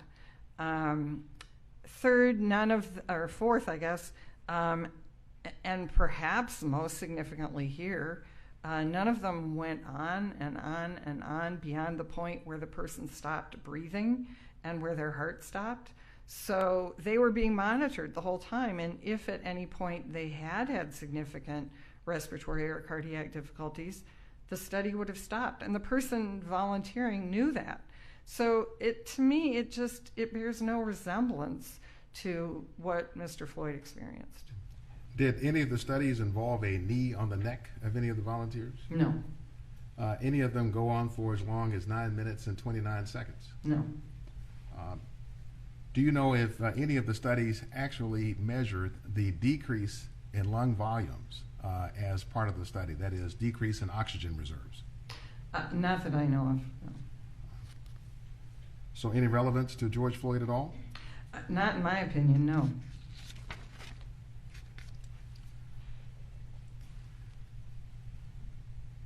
So, Dr. Thomas, have you done any calculations or kind of work of your own to measure what the subdual and the restraint with the knee on the neck and the back of George Floyd would have done to his oxygen reserves or lung capacities? No, that would be something I would completely defer to a pulmonary doctor to address. So then are you able to tell the ladies and gentlemen of the jury, if you haven't done that work, whether the forces that Mr. Floyd was subjected to would have even killed a normal, healthy person? In the way you phrased that, not based on lung volume and that kind of study. I mean, from watching the video, I certainly wouldn't want to be in that position, but that's a different answer. Thank you, Dr. Thomas. No further questions. Mr. Nelson.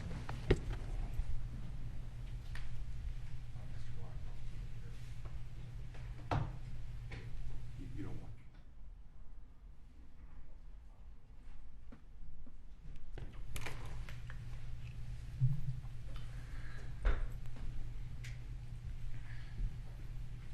Morning, Dr. Thomas. Morning. How are you today? Good, thank Good. you. Nice to see you. You described being a forensic pathologist as sort of being the doctor's doctor, right? General pathologist is considered that, yes. Right. And the forensic pathologist, in terms of a death investigation, you kind of have to wear many hats, right? Yes. You have to have a broad familiarity with multiple medical conditions, right? Yes. And sometimes medical conditions may appear at autopsy that you've never seen before. Yes. Right? Some strange disease that you've never seen, right? Yes. And you will speak to other doctors, right? Yes. Gather information and they'll share information with you to help you make conclusions in an autopsy, right? Yes. And you also described how being a medical examiner is more than just the autopsy, right? Yes. The autopsy is one small part of a death investigation, right? Yes. You described reviewing videotapes in certain circumstances, right? Yes. Past medical records, right? Yes. Interviews with friends, family members, people who knew the decedent, right? Yes. And ultimately, the medical examiner's office compiles a massive, amount of information itself about the cause and manner of death, right? Yes. And you've had an opportunity to review a lot of that information in this case, correct? Yes. Now, have you reviewed all of the interviews of witnesses? Probably not all of them, no. Okay. Have you, after you prepared your report, have you been provided with additional materials that may be relevant to your considerations?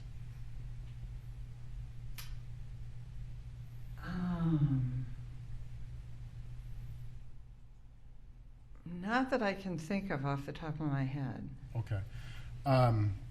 And we'll come back to that. So I just kind of want to, but you did have an opportunity to review Dr. Baker's entire file. Right? Yes. And I believe we'll be hearing from Dr. Baker later this morning or this afternoon, but we'll have some questions for him. I would like to follow up on some of your conclusions.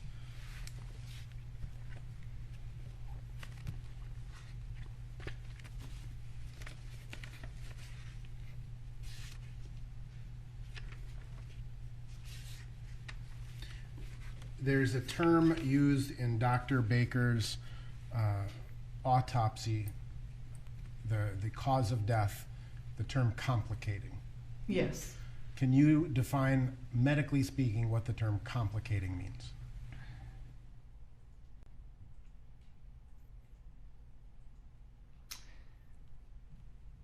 Oh, I guess it could be used in lots of different ways.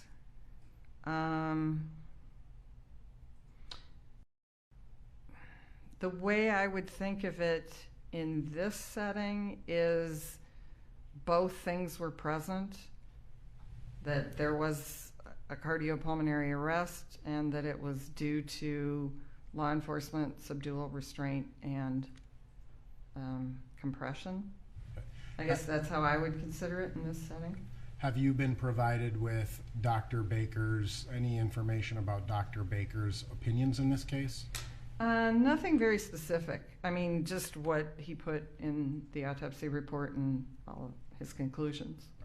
So in terms of the word complicating, it's capable of different definitions based upon the forensic pathologist, right?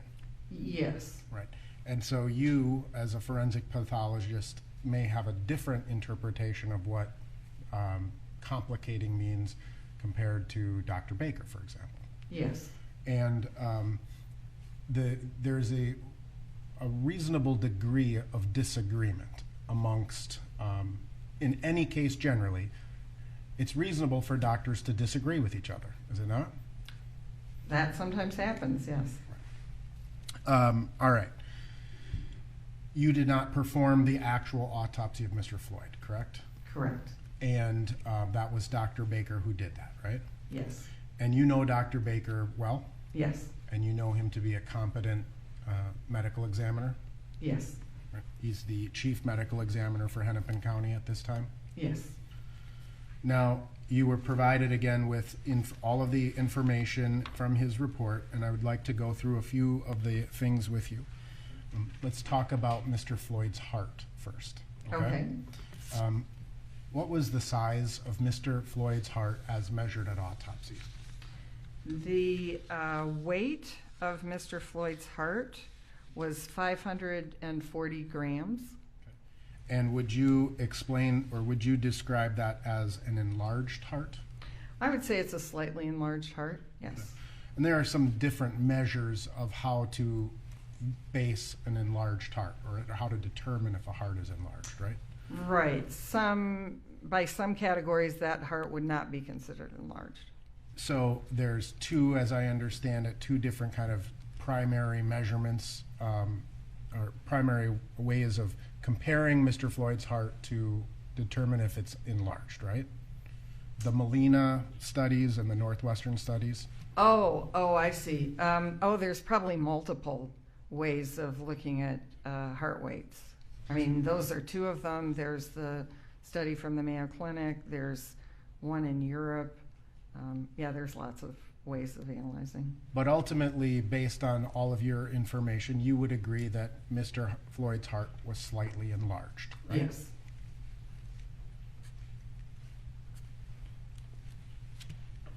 In terms of the DeMaio and Molina standard, what would a normal male heart weigh for a person similar to Mr. Floyd? Oh, I don't know off the top of my head. Would you disagree if I said it was 383 grams? That well could be. Okay. For the average, you mean? For the average, right. Yeah. So, according to, if that were the average heart rate, or heart size, heart weight, 383 grams, relevant to Mr. Floyd's heart would be considered profoundly enlarged. Well, the thing about using averages in especially medicine, which is of course what I'm most familiar with, is we don't generally just compare it to an average. We usually compare it to an average plus or minus 2 standard deviations. So that's why the range that I usually use is, from 253 to 510 grams would be the range of normal for someone of Mr. Floyd's height. And so I don't know in the DeMaio Molina study what their 2 standard deviations would be. Okay. But I wouldn't use just the average. Okay, and so in terms of how you would assess the weight or size of the heart, you would say 510 grams is the high, 510 grams is the high end? Right. Of that, and 540 exceeds that, right? Right. And so in terms of whether it's a very enlarged heart or even a relatively minimally enlarged heart, a larger heart requires more blood, right? Yes, it has greater demand, yes. What are some of the things that cause a person to have an enlarged heart? Probably the primary cause is high blood pressure. You understand, based on Mr. Floyd's medical records, that he did in fact have a history of high blood pressure, correct? Yes. Can you describe the blood vessels of the heart? There are several major coronary arteries that, as I mentioned, supply blood and nutrients to the heart muscle. There's the left and right, and then the left branches into the left anterior descending and the left circumflex, and then there's some other branches off that. And how would you describe narrowing or stenosis of the coronary arteries? So the way we as forensic pathologists describe it is we look at the opening. So if an opening is fully open, then that would be 0% narrowing. And if it's completely closed, then that would be 100% occluded. And so then we look at anything ranging from, 25, 50, 75, 90%. Obviously, it's just an eyeball estimation. We don't actually get out calipers and measure because the actual percentage doesn't really matter. It's more, did they have coronary artery disease? Was it pretty good, pretty bad? That sort of thing. Can you describe the difference between proximal and distal narrowing? The way the coronary arteries supply blood to the heart, they come off of the aorta, which is the main vessel that takes blood from the heart to the rest of the body. And so in close to the aorta is called proximal to the aorta, and then the further out it goes distributing blood along the way to the heart muscle is called distal. And when you have proximal narrowing, how does that affect the heart? It can narrow the blood supply to more of the heart than if you have distal narrowing. Another way of saying that would be it decreases the amount of blood the heart is getting, right? Yes. And it also affects how things are removed from the heart, right? Like CO2, carbon dioxide. Well, that's different. That wouldn't happen from the blood vessels coming in, I don't think. So I wouldn't include carbon dioxide in that. Is there a standard within forensic pathology where pathologists would consider to be that there's enough of a narrowing to cause sudden death? So the way I would describe that is anything over more than 70 to 75% is, in the view of a forensic pathologist, something that, in the absence of another cause of death, could be used to explain death. Now, it's also true that people live with 100% occlusion and go on and do fine. So you have to understand this is strictly my perspective as a forensic pathologist, and everyone I see is dead. So that's kind of a different perspective. Can you just explain what myocyte necrosis is? The myocyte is the name of the heart muscle cell. So cyte means cell, it's C-Y-T-E, and myo means muscle. So when you have a heart myocyte, it's the heart muscle cell, and necrosis means death. So if you see myocyte necrosis, that means there are dead heart muscle cells. And do you have to have myocyte necrosis to cause sudden death? No, you don't have to have myocyte necrosis. Okay. And would you say that hypoxia is the absence of oxygen, agreed? Yes. And can hypoxia of the heart cause sudden death by other means? Hypoxia means low oxygen, sorry. And your question is, can low oxygen to the heart cause sudden death through an arrhythmia? I presume, yes. Okay. What would you, how would you describe the conduction system of the heart? The way the heart beats, the lub-dub, is that there are electrical currents that go through the heart muscle. And normally there's a certain sequence in which the heart muscles will fire. And that's called the conduction system, through which the electrical impulses flow. And that's what keeps the heart beating in a regular rhythm, that beat, beat, beat. And yeah, that's the conduction system. So what happens if the conduction system is impaired? Then you can get what's called an arrhythmia, or abnormal beating of the heart. And that can result in sudden death? It can, yes. Which artery supplies that kind of like that pacemaker of the heart? Oh, it probably is variable from person to person. I mean, I think the coronary artery that we consider the most important usually is the left anterior descending coronary artery, but there's a lot of individual variability. Can you, what about the right coronary artery? It really depends on any given person. which part of the heart is supplied by their particular distribution. Okay. And in Mr. Floyd's autopsy, the right coronary artery, Dr. Baker determined had a 90% occlusion, correct? 90% narrowing, yes. When someone is exerting themselves, does that make the heart work harder? Yes. Does that mean that more blood, oxygen, it needs more blood to function? The heart needs more blood to function at that time? Yes.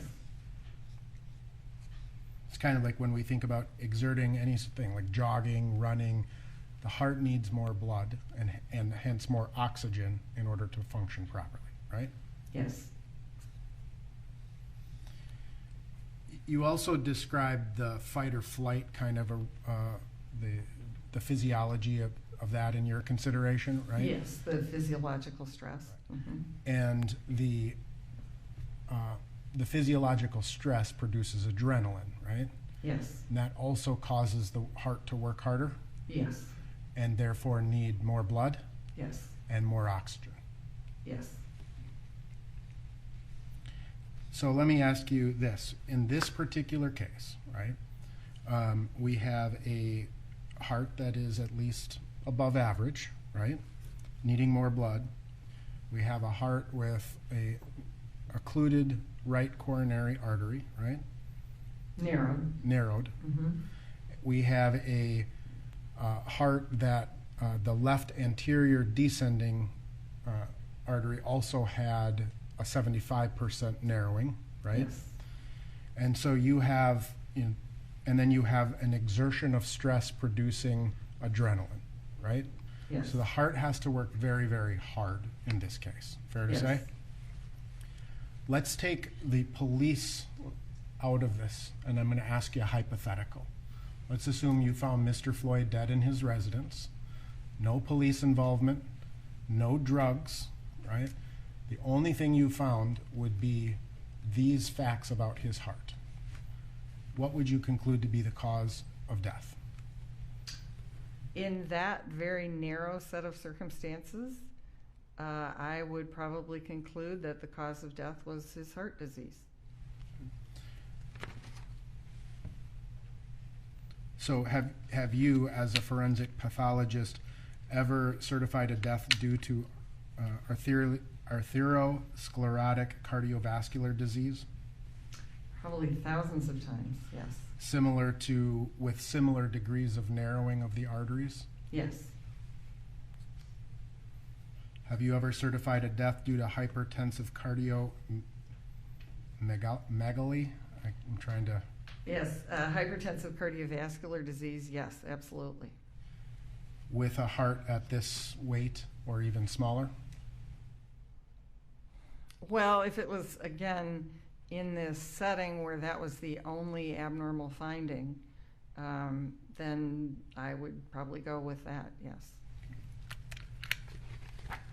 So one of the things that has to be considered in this particular case is Mr. Floyd's heart, right? Yes. And even without any sort of an exertion, again, take the exertion out of it, take the police out of it, take the drugs out of it, that's a potential cause of death that needs to be considered. Yes.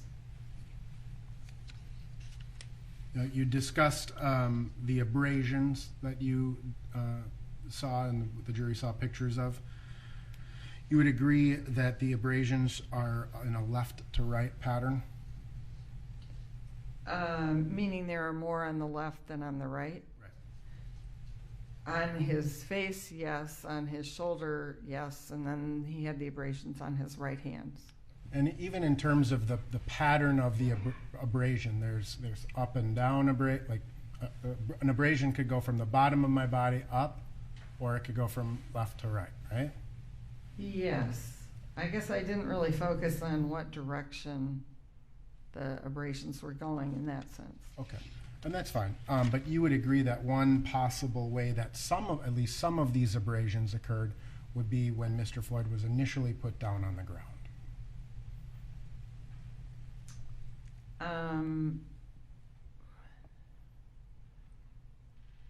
I guess they could, yes. Right. And not all of those abrasions necessarily occurred while Mr. Floyd was in the prone position, right?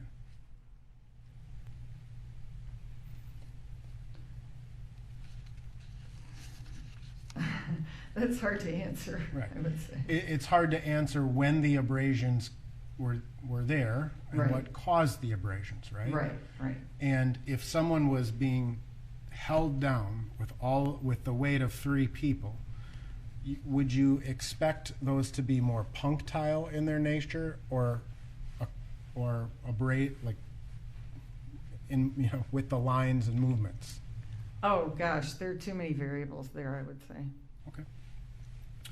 Now, you ultimately determined that this case was an asphyxiation, essentially, right? Yes, that was the primary mechanism. Right. And asphyxiation is simply the lack of oxygen to the brain. Yeah, low oxygen, inadequate oxygen. Inadequate oxygen to the brain specifically. Yes. And in terms of asphyxiation, you would agree that there are multiple things that can cause asphyxiation. Yes. So you use the reference to someone being strangled, right? Yes. So if I came up to you and I strangled, or I strangled a person, put my hands around their neck, there are certain things that you would expect to see, right? Sometimes you do, yes. And that's great when you do. You don't always, but And those would be things like a broken hyoid bone, yeah, right? The petechial hemorrhaging that you discussed. yes. And in an asphyxia death, there are oftentimes, frequently, those types of signs available, right? Well, it really depends on the mechanism of asphyxia. Okay, so let's go back to the mechanisms of asphyxia. You described it. Strangling would be one. Yeah. Hanging could be one. Yes. Right. You've described positional or mechanical asphyxia. Those are types, yes. Yeah. Positional being, based on the position of the body. Mechanical being something, using some sort of a device to asphyxiate someone. Oh, well, we haven't really talked a lot about positional and mechanical. I mean, there's all kinds of things under both of those that can cause low oxygen. And one of the things that can cause a low oxygen to the brain is the use of controlled substances, correct? Well, eventually, yes. Yes. So someone can ingest a particular type of a controlled substance. That particular substance could affect the diaphragm, right? It affects some controlled substances affect the ability to breathe, which then decreases the oxygen, which then leads to low oxygen, yes. Right. And that's essentially what you're saying is that there, in this particular case, as I understand it, looking at my notes, is that essentially what happens is there was some event that happened that resulted in a decrease of oxygen to the brain, and that resulted in death. Yes. And that's essentially what asphyxia is generally. Inadequate oxygen, yes. Right. Okay. And you were asked a series of questions about some studies in terms of, I think they're called they're out of San Diego. Or Yes, Dr. Chan. And Dr. his group. Chan's, Mhm. right. Yep. Are you familiar with the Journal of Forensic and Legal Medicine? Yes. Now, you testified that some of the problems with the Chan studies were that they were in laboratory settings. Sorry.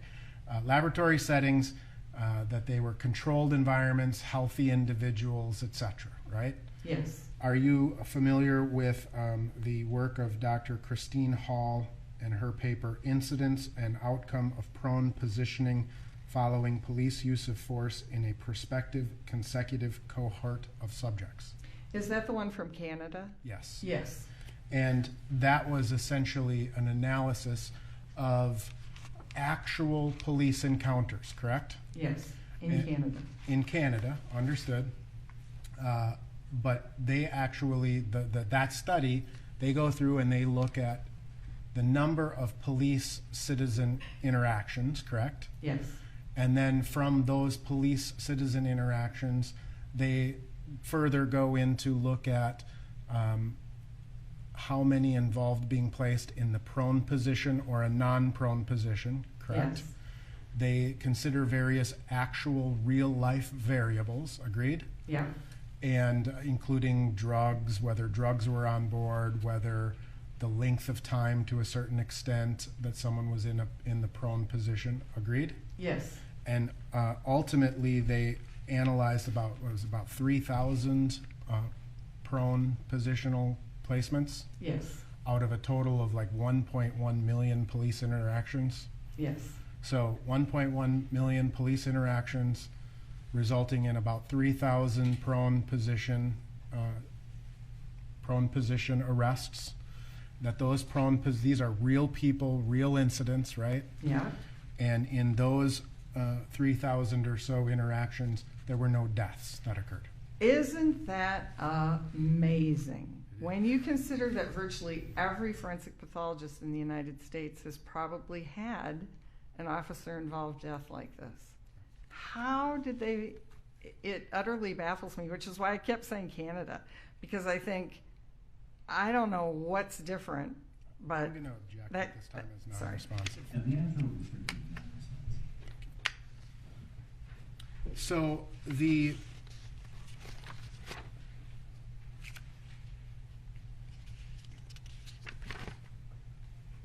let me ask you, in terms of hypoxia, can you again define hypoxia? low oxygen. Right. And which organ is more sensitive to the lack of oxygen? The brain. The brain. Absolutely. The brain's the most. It needs the most oxygen, right? Yes. And that's because it's doing millions of things simultaneously, right? Agreed? Yes. I'm sure there's lots of reasons metabolically why it needs oxygen. Right. I think a previous witness testified that it takes about 20% of the body's oxygen supply to function, right? That sounds about right, yes. But the heart also needs oxygen, right? Yes. So in terms of the professional standards for determining an asphyxia death, is it true that you have to first exclude all natural and non-natural cases or causes of death?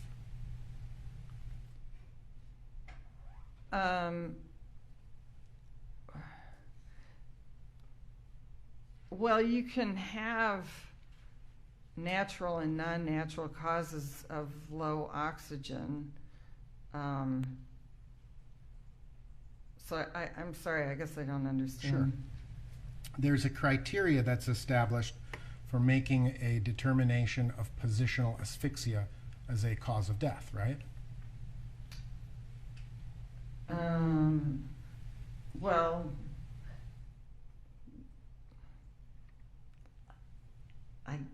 I'm not really sure what, I'm sorry, I don't understand that.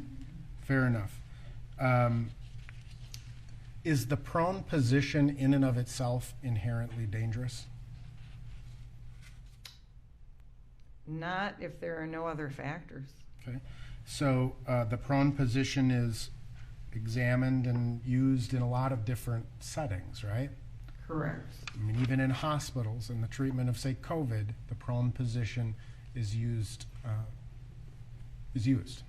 Correct. And in those circumstances, being in a prone position is not inherently dangerous, right? Yes. I mean, chiropractors put people in the prone position, right? Yes. Massage therapists put people in the prone position, right? Yes. So the prone position, I'm just talking generally Right. speaking, no other factors. The prone position in and of itself is not inherently dangerous, right? Right. Is the prone position on concrete inherently dangerous? Again, with no other factors, as long as someone can breathe, no. Right. I could be laying by the pool in Florida, right? Right. On my stomach in the prone position, not inherently dangerous. Right.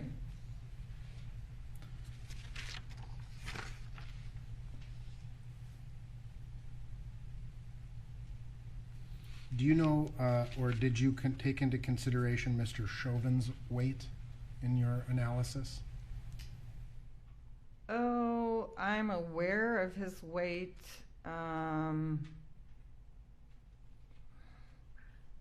I would say I took it into some consideration, but it wasn't a major factor one way or the other. Okay. You reviewed all of the videos, right? Yes. And it's fair to say that portions of his weight were placed on Mr. Floyd's body at a different distribution. Yes.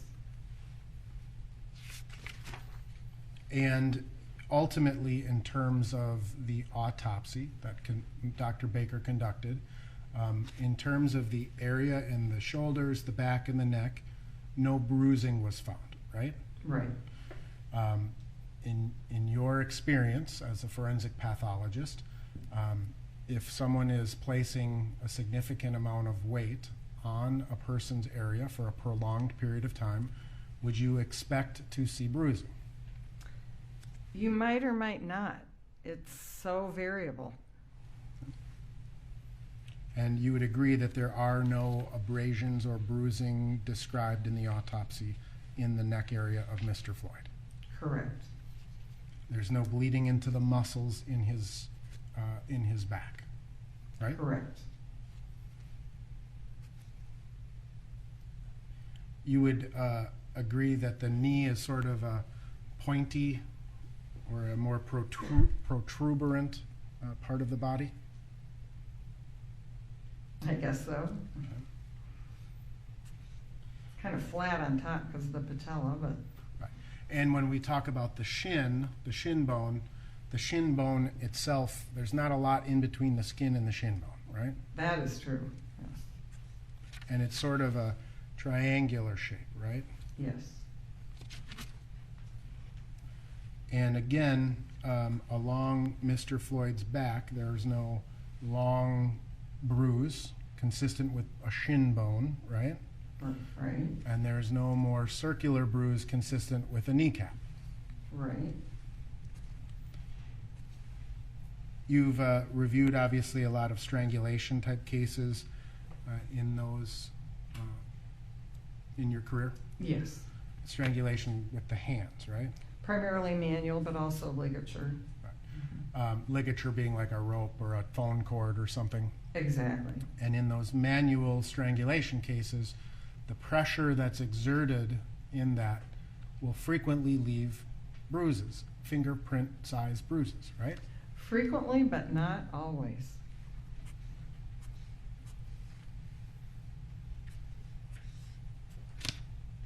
And ultimately, what increases the likelihood of seeing a bruise is the amount of force that's applied, right?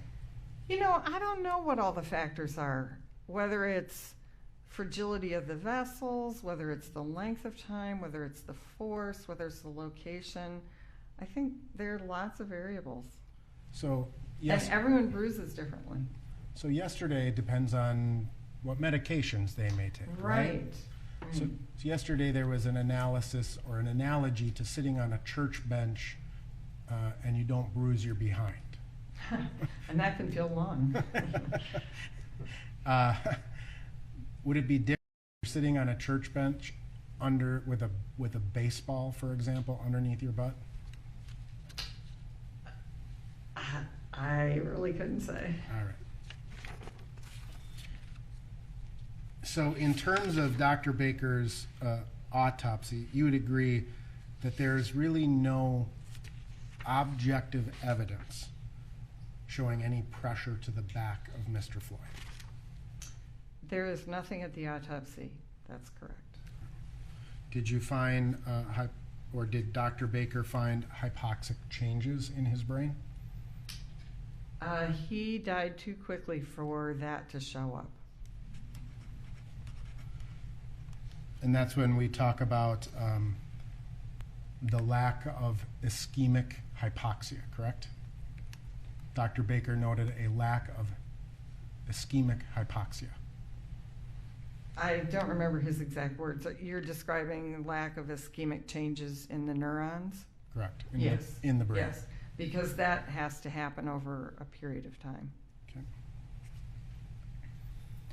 And when someone is experiencing that shortness of oxygen or that lack of oxygen to the brain, that will frequently lead to certain symptoms, right? Yes. Confusion is one. That could be, yes. Restlessness. Could be, yes. Shortness of breath. Could be. Visual changes. Could be. Mm-hmm. Incoherent speaking. Could be. So, to your knowledge, did Mr. Floyd, in the videos that you observed, ever complain of these any visual changes?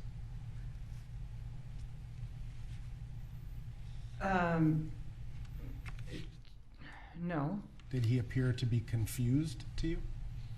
So what time period are we talking about? Sorry. Sure, that helps. Maybe if we narrow down that time. The 9 minutes, during the 9 minutes that Mr. Floyd was restrained, did he appear confused to you? Oh, gosh.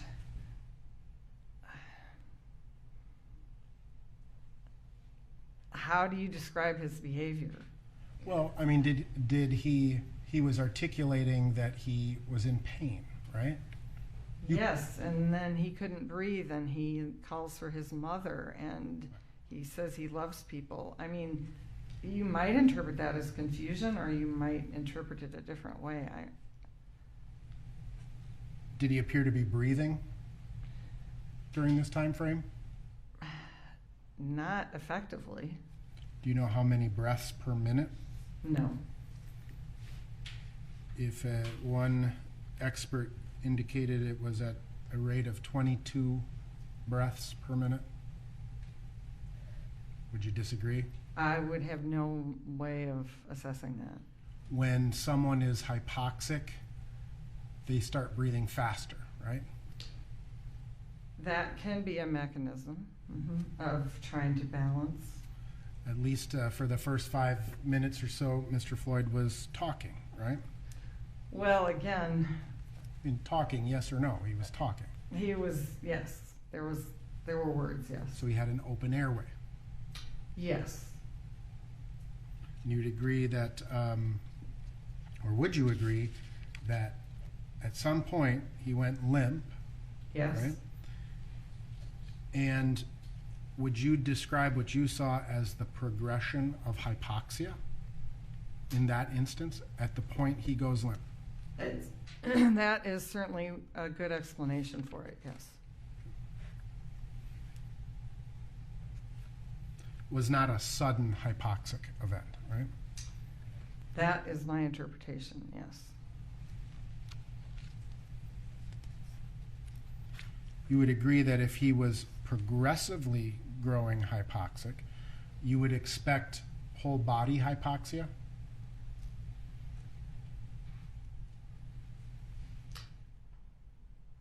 I'll rephrase my question. Yeah, sorry. I'm not a doctor, so I have to rely on my notes quite a bit.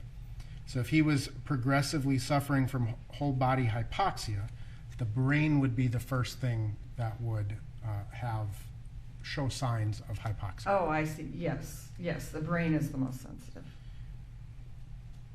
And you would agree that that would not occur in a matter of seconds, but it would take a matter of minutes, right?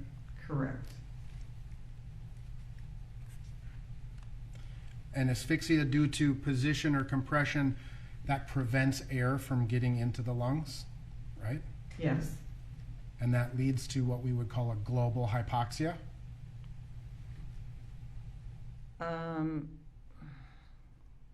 We haven't really used that word global. Whole body. I mean, if there's inadequate oxygen, the blood flows everywhere. So I guess that's what talking about. But the brain is the first thing to show symptoms of hypoxia. Right, that's the most sensitive organ.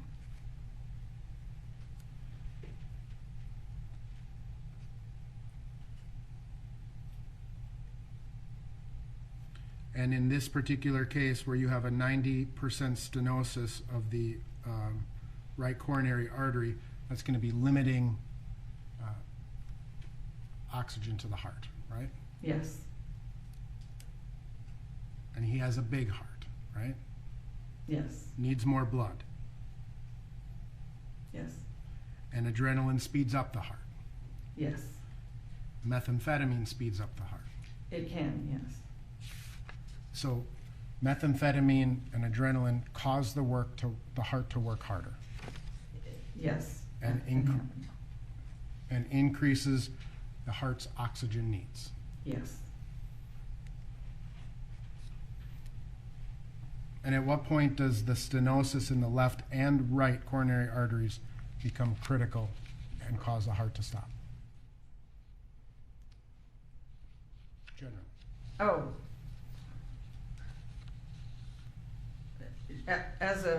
Are you asking that same question about, as a forensic pathologist, what degree of narrowing do we consider potentially fatal? Right. 70, 75% and above. Now, in terms of drug use, right, you obviously were aware, based on the toxicology, that Mr. Floyd had certain drugs in his system, right? Yes. And so when we say on board, that means in the system. Yes.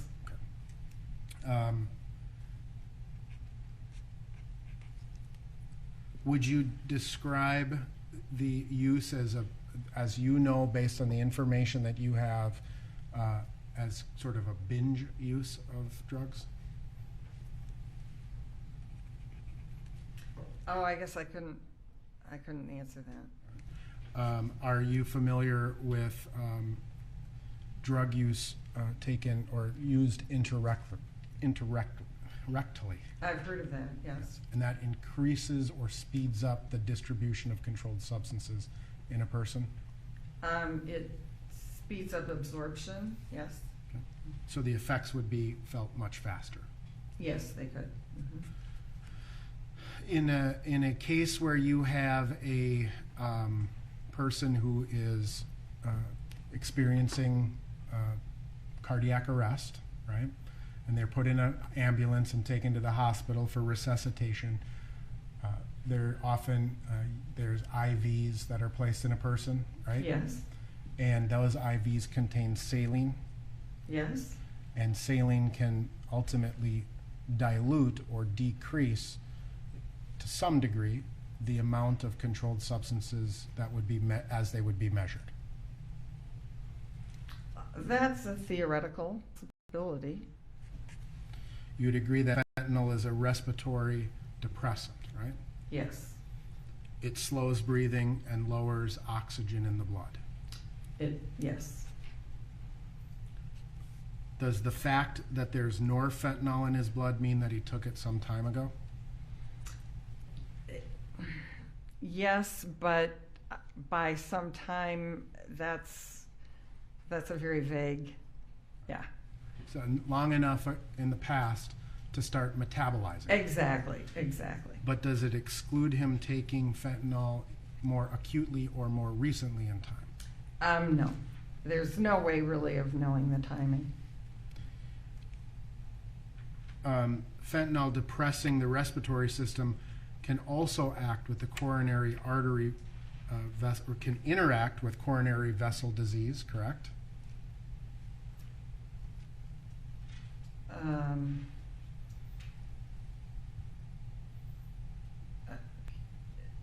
Can you clarify that? Sure. I'm sorry. Does fentanyl's depression of the respiratory system also act with coronary artery vessel disease and oxygen and carbon dioxide to reduce the supply of its supply to the heart?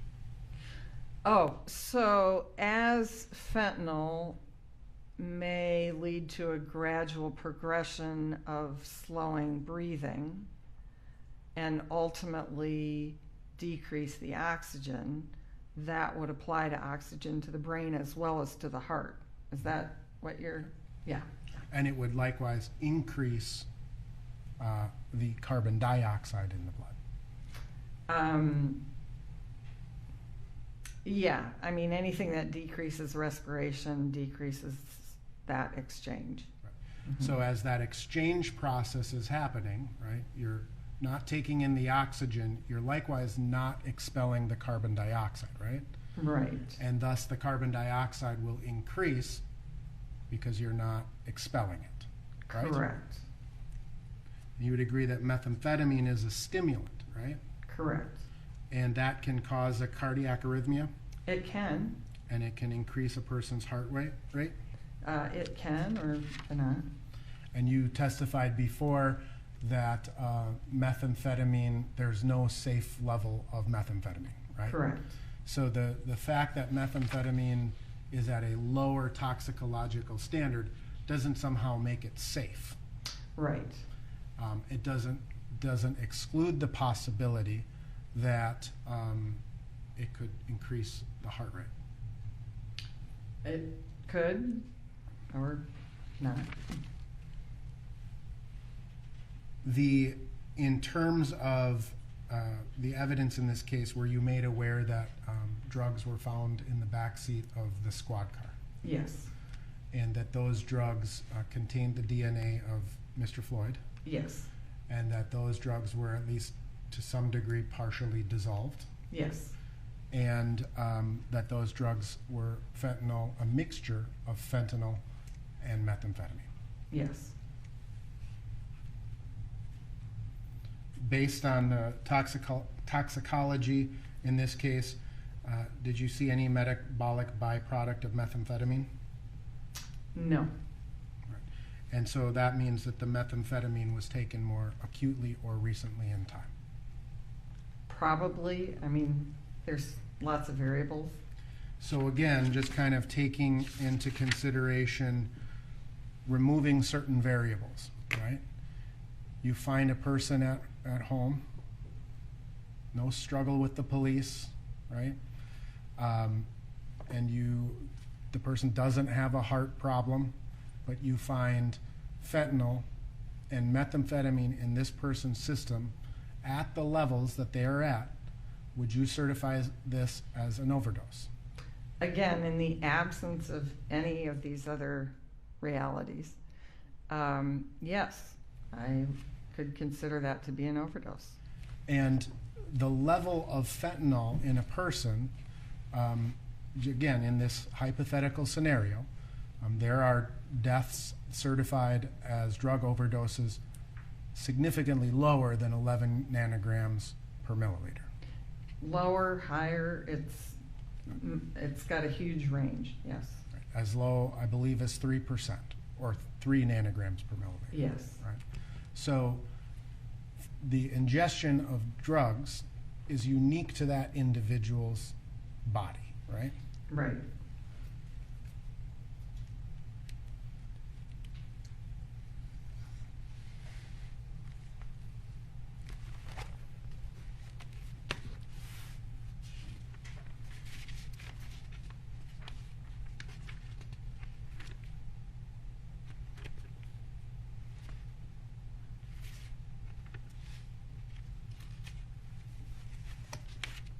Your Honor, I have no further questions. Ms. Blackwell.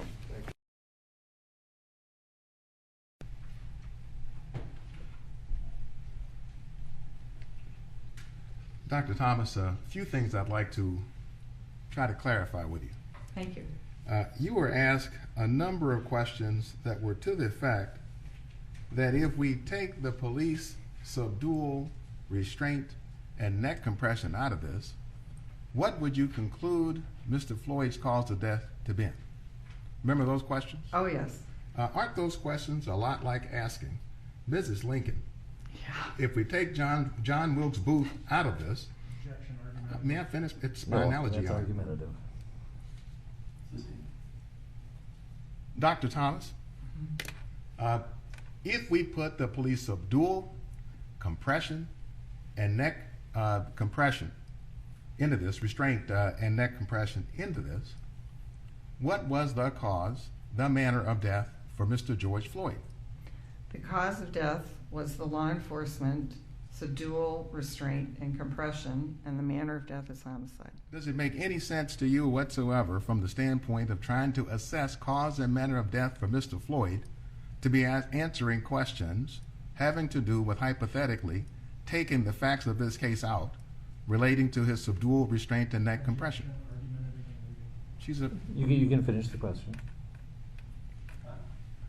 Dr. Thomas, from your standpoint as a forensic pathologist and your analysis of manner and cause of death, would you ever approach an assessment of manner and cause of death by taking out of it the facts that you found relevant and highly pertinent to assessing and determining the manner and cause of death?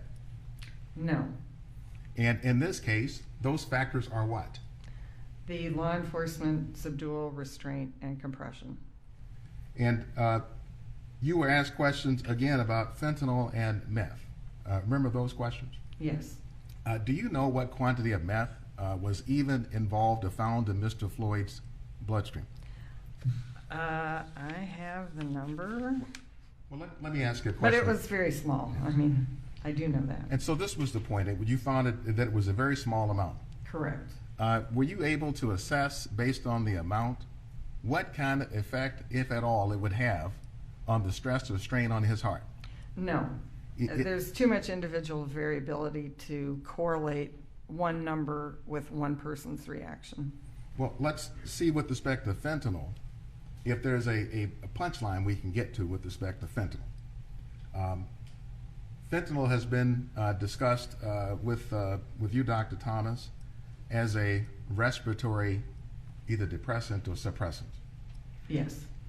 In order for us to go from fentanyl to death, in the middle, there are certain symptoms and responses and reactions a person would have who's suffering from fentanyl overdose or intoxication. Yes. If the person doesn't have those symptoms, those indicators, then would you feel that it's possible even to conclude that they are suffering from fentanyl intoxication or overdose? No. If there's no signs of fentanyl overdose, then it makes no sense to conclude that there was an overdose from fentanyl. And to be clear for the ladies and gentlemen of the jury, what are those symptoms of fentanyl overdose or intoxication? So fentanyl is an opioid. It's like morphine or heroin, and it causes slowing. Well, first of all, it's a potent pain medication and given mostly for that, but it also can cause slowing of the respiratory rate in a very gradual, peaceful, non-struggle kind of way. What is described as people just fall asleep and may just kind of slump gradually over because they very peacefully stop breathing, or it slows and then eventually stops. And they fall into a sleep out of which they can't even be aroused. Correct. Would that be also known as a coma? Yes, ultimately it's a coma. When George Floyd was on the ground for the 9 minutes and 29 seconds, was he asleep to the point of not being able to be aroused? Not for the first half of it, no. And then afterwards, he was completely unresponsive, but that's a different... For the second half, he was unresponsive with no pulse. Exactly. Was George Floyd, during the 9 minutes and 29 seconds, ever in a coma that you saw? No. So when we talk about fentanyl overdose, did you ever see, as applied to George Floyd, during the 9 minutes and 29 seconds, did you ever see, as relates to fentanyl overdose, during the 9 minutes and 29 seconds that he was on the ground and during the subdual and restraint by Mr. Chauvin, that he ever exhibited any of the symptoms of fentanyl intoxication? No. You asked, again, quite a few questions about the heart. And remember that discussion? Yes. I think it was to the effect the heart was slightly enlarged, high blood pressure, narrowing of the coronary arteries, dead heart muscle cells. Do you recall all of that being discussed? Yes. In order for us to go from there being issues with damage to the heart to a death from damage to the heart, in the middle, do we have to have certain cardiac events that then lead to death? Yes. Would you tell the ladies and gentlemen of the jury, if we're going to talk about heart conditions, what are those conditions in the middle that actually lead to death? Well, what ultimately leads to death is an arrhythmia, an abnormal beating of the heart. And as I described, it's generally it's often called a sudden cardiac arrest because it's sudden and someone just drops over.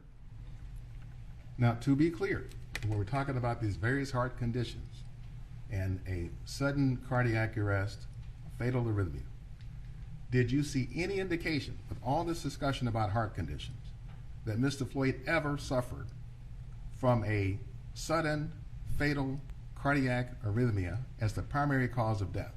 No. Was there any evidence that Mr. Floyd suffered from a heart attack? No. If you bring to mind what was found during the autopsy, was there any injury found to Mr. Floyd's heart whatsoever? No. So if we talk about, for example, dead heart muscle cells, any dead heart muscle cells seen on autopsy? Not that Dr. Baker described and not that I saw, no. In fact, his heart was so ordinary in terms of non-injury that it wasn't even photographed intact, was it? Not intact, no. Dr. Baker took one photo that showed no scars and no acute injury.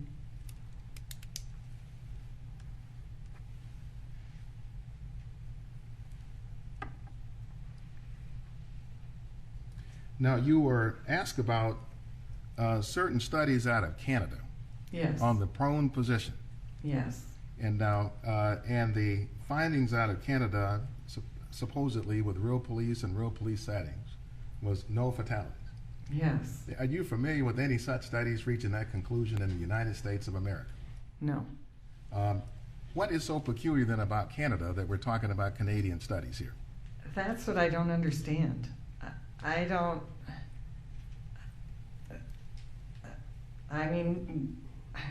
I found that study and I just thought, I don't know how to interpret this because it's so contrary to the actual experience of forensic pathologists in the United States. Now, you asked questions about whether the prone position is safe to lay on your stomach. Yes.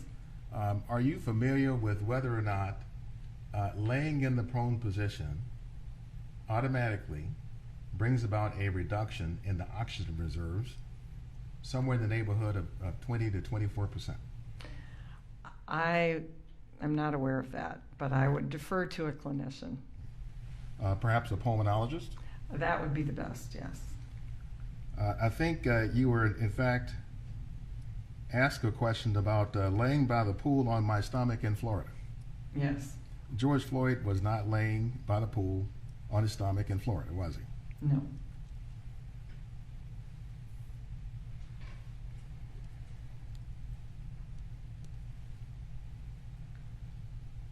I know the answer to this, but I'll ask you. You asked a question about sitting on a church bench with a baseball under your butt. You've never done that. No.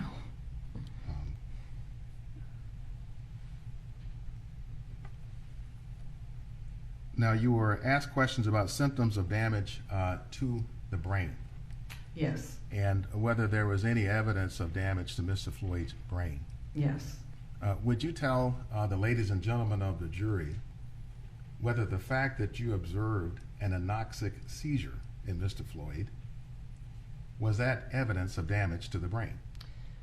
So yes, what happens in the brain is when there's inadequate oxygen, it reacts by causing this anoxic reaction or seizure that we've described. If someone then goes on and essentially is brain dead, but their heart can be restarted and they're kept alive for, say, a day, and then they die, then you will see changes in the brain. But in a case like Mr. Floyd, where he died during this period of time and his heart was never able to be restarted, that is not enough time for the brain cells to show any kind of reaction that you could see at autopsy. Thank you, Dr. Thomas. No further questions. Anything further? Yes, very good.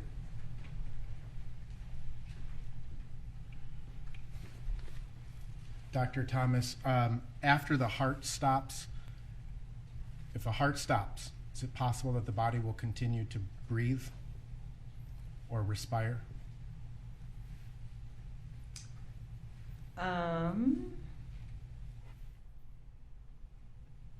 Yes, I suppose it could in some circumstances. And that continued respiration after the heart stops could be a matter of a minute or two, correct? I suppose that could happen.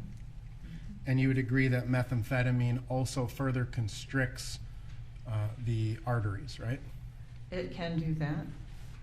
And so that constriction, there's been a lot of discussion about the level of methamphetamine in the system, this low level as it's been described, right? You said there's no safe level, agreed? Yes. Would you, as a physician, prescribe methamphetamine to a person who has a 90% or a 75% occlusion to his or her heart? Objection, I was beyond the scope and relevance. You may answer it if you have an opinion in that regard. Yeah, I don't have an opinion. I'm sorry. Okay, no further questions. Great. Thank you, Dr. Thomas. You're excused. Members of the jury will take our lunch recess. We'll reconvene at 1:30.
Mr. Blackwell. Thank you, Your Honor. For our next witness, the state calls Dr. Andrew Baker.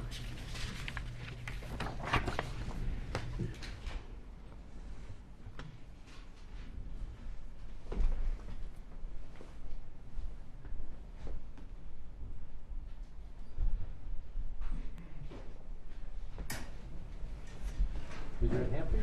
You swear or affirm under penalty of perjury that the testimony you're about to give will be the truth and nothing but the truth? I do. Let's see.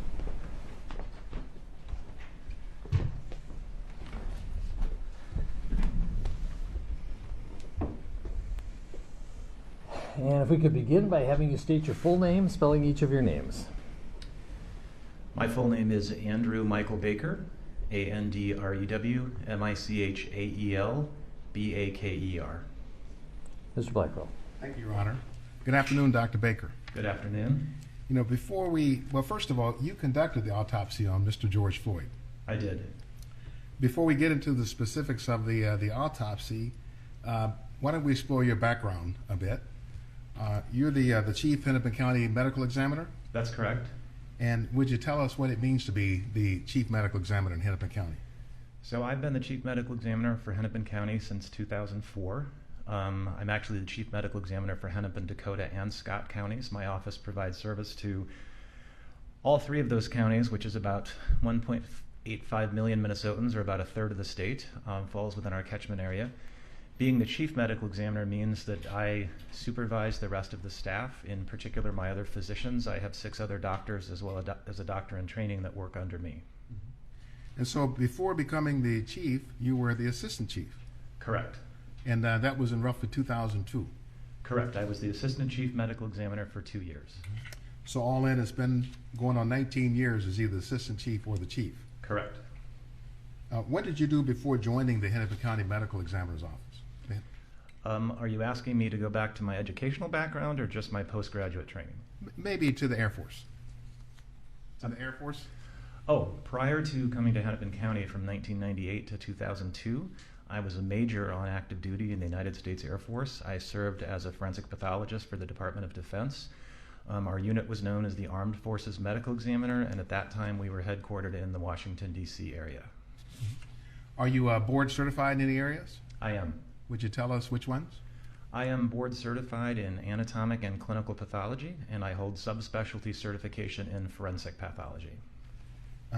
Doctor, would you tell us what the National Association of Medical Examiners is? Yes, the National Association of Medical Examiners is the professional organization for people who do what I do for a living. I want to say we have about 800 or 900 members. Many of those are fellows like me, meaning they're fully board certified forensic pathologists. We do have a variety of other membership categories as well, for investigators, for administrative personnel, and for other support personnel in the profession. Now, you are former president of the National Association of Medical Examiners. Yes, I am. In fact, at least as of to date, you're the youngest president, or were the youngest president ever to hold that position with the NAME. I don't actually know that that's true, but I will take your word for it, Counselor. I did not know that. Yeah, I thought I was just listening to you, Dr. Baker. So, but in any event, you have been the president of NAME. Yes, I have. So let's move now to the specific autopsy of Mr. Floyd. Could you give us some sense of what you knew about the circumstances surrounding his death before you started your work on Mr. Floyd? Yes, so I was aware that Mr. Floyd had become unconscious while in police custody, that he had been transported to Hennepin Healthcare, and that was where he was pronounced dead. I believe at the time I started the examination, my staff was probably still working to confirm Mr. Floyd's identity and properly notify his next of kin. But that was basically the background information that I had. Had you seen any of the videos at the time you started your work? I have not. I was aware that at least one video had gone viral on the internet, but I intentionally chose not to look at that until I had examined Mr. Floyd. I did not want to bias my exam by going in with any preconceived notions that might lead me down one pathway or another. So it was then several days after you'd done your work on the autopsy that you saw the videos? One video I saw shortly after the autopsy, and that was the one that I think most of the public had seen through Facebook or other social media. The other videos, such as the cup surveillance video and the body-worn camera videos, I did not see until 3 or 4 days after the autopsy. Could you, Dr. Baker, give us an overview of how it is you conduct autopsies? What's your approach to them? Sure. So in a case that's believed to be a homicide or a potential homicide, there's a few more steps involved than a typical natural death or an accidental death. We start every exam with a very thorough external examination of the decedent's body in an as-is condition, meaning the medical devices are still in place. If the decedent came in with clothing, that clothing would still be in place on their body. All of those things potentially could be evidence to us as the medical examiners. In many cases, we will also collect trace evidence. For example, if the decedent's fingernails are long enough, we will collect fingernail clippings. We will collect some pulled head hairs as exemplars in case those are needed to match to anything. It wouldn't apply in Mr. Floyd's case, but in other circumstances, we shoot a fair number of x-rays before the autopsy starts if we're looking for things like bullets or stab wounds, broken knife tips, that sort of thing. Once all of those are done, then we very carefully set the clothing aside. We very carefully remove the medical devices, and then we examine the body again from head to toe, front and back. We're documenting this with copious photographs as we go. And then the final step in the external examination is we clean the body very, very thoroughly, because we don't want any blood, any foreign material, any plant material, anything that might be on the body to obscure the injuries or diseases that we're looking for. And then we, again, photograph the body head to toe, front and back. Once that part of the exam is done, then we proceed to the internal exam, which is, I think, what most lay people would think of when they hear the word autopsy. We make a set of very careful incisions on the body that allow us to remove all of the organs one by one, so we can look for evidence of natural disease, internal evidence of injury, and while we're doing that, we're collecting specimens for toxicology. Typically, blood and urine are the ideal specimens. We do remove all of the organs from the tip of the tongue to the bladder. We also remove the brain. We also remove all of the structures from the front of the neck, looking for any injury or evidence of disease.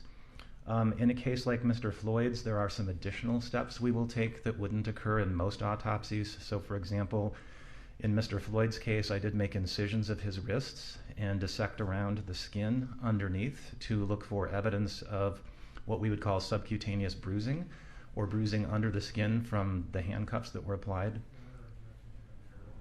Overruled. Please continue. And then the last thing that I was going to say is also in Mr. Floyd's case, I did make a special incision from the back of his head all the way down to his buttocks, and I dissected underneath his skin all the way out to the sides of his neck, all the way out to his shoulders, and all the way out to his flanks. And you might ask why we would do something like that, and the answer is because sometimes fresh bruises can be difficult to see in some people, and so we look underneath the skin to make sure that we haven't missed something. Again, those last few steps wouldn't be part of a typical autopsy, but in circumstances like this, it's a generally accepted practice that we do that. And Dr. Baker, is the autopsy part of a broader death investigation?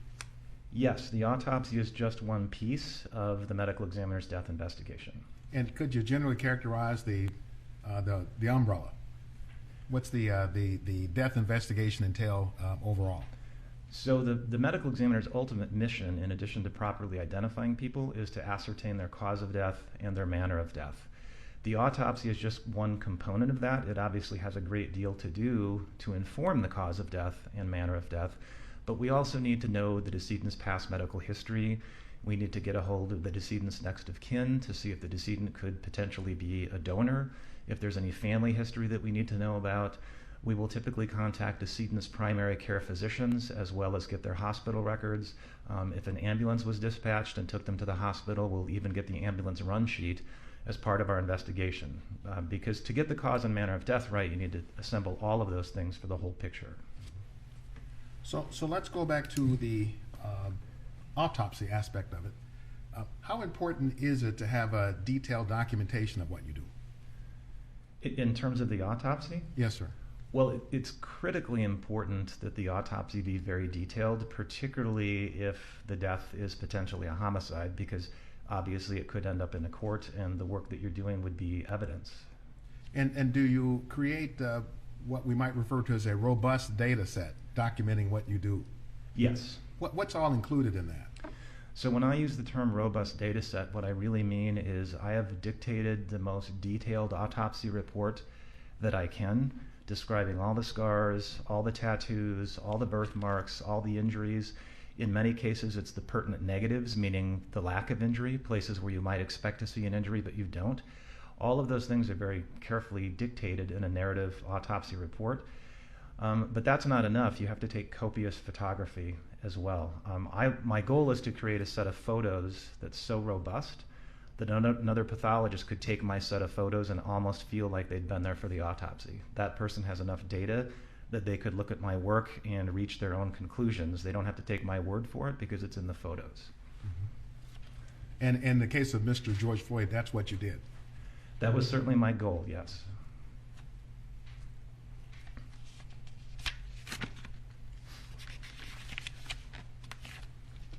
Your Honor, at this point, I'm going to ask Dr. Baker to identify the photographs from the autopsy. I still have them here in hard copy.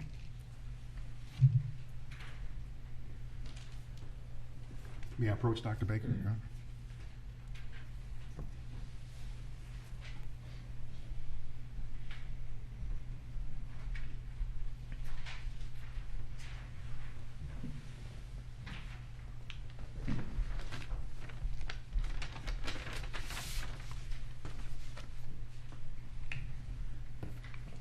Dr. Baker, I've handed you a number of photographs that should have exhibit numbers 186, 235, 185, 236, 187, 188, 189, 190, 191, and 192. I'll represent to you, that's what you have.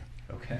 And if you could just look through the set and just confirm for the record that those are photographs that you took during your autopsy of Mr. George Floyd. So these are, in fact, autopsy photographs of Mr. Floyd, and they were taken by me. Thank you, Dr. Baker. I'd like to redistribute them to the jury, Your Honor.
All right.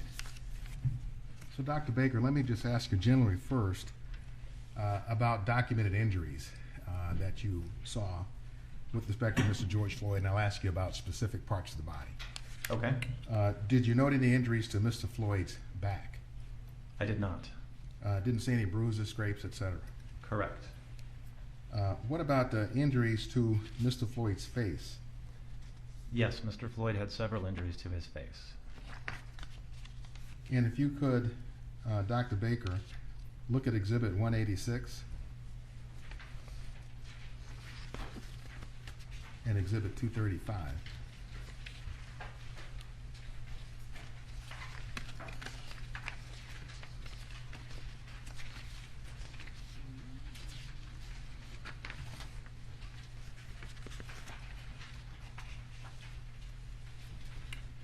Now, I'll represent to you that the jurors have seen these two photos, but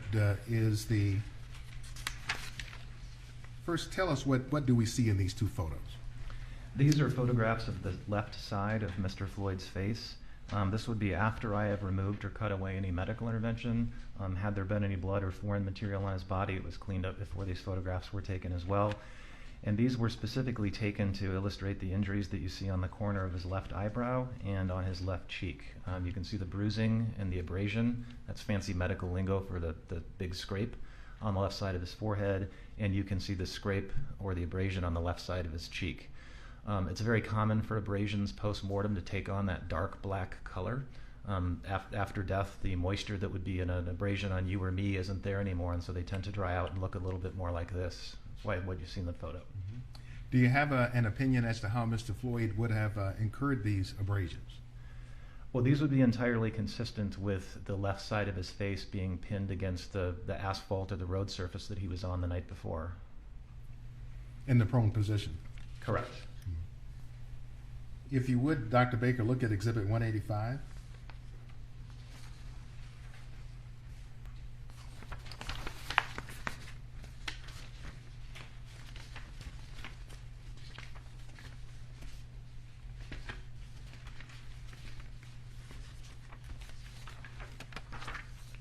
Got it. All right.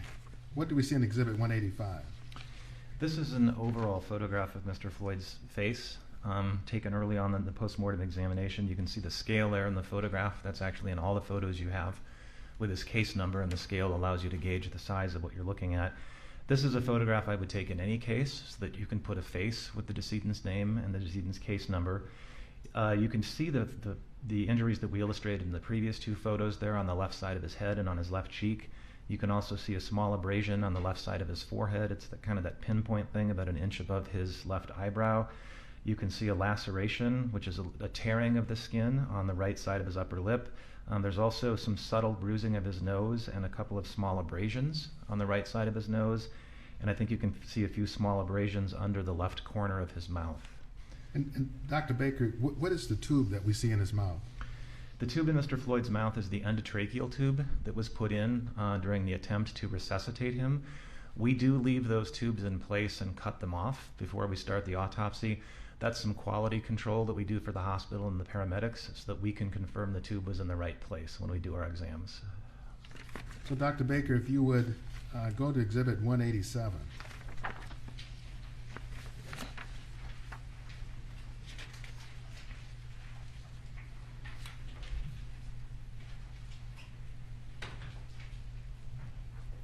What do we see in Exhibit 187?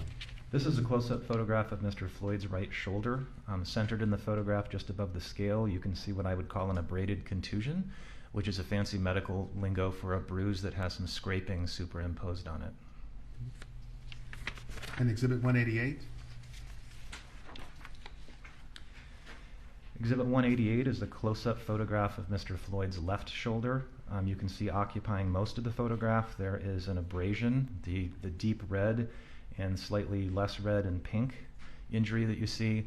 Again, it looks darker than you might envision this on yourself. Typically these will dry out after death, and that's why it takes that darker appearance. And is this an injury that is consistent with Mr. Floyd laying prone on asphalt? Yes. And let's look at Exhibits 189 and 190.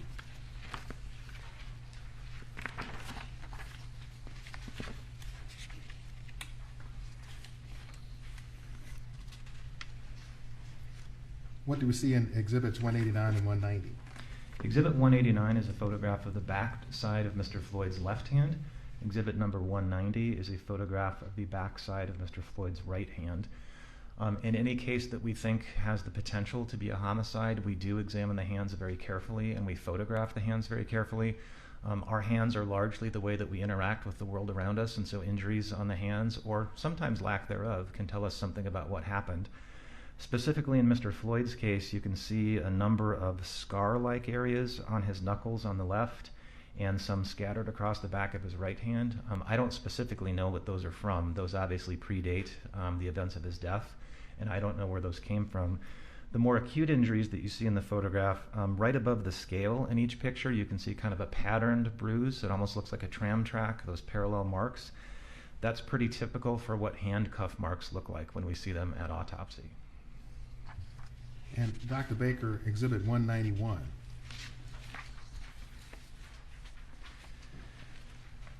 Exhibit number 191 is a close-up photograph of the back of the index and third fingers of Mr. Floyd's right hand. You can see that he's got some injuries over his knuckles.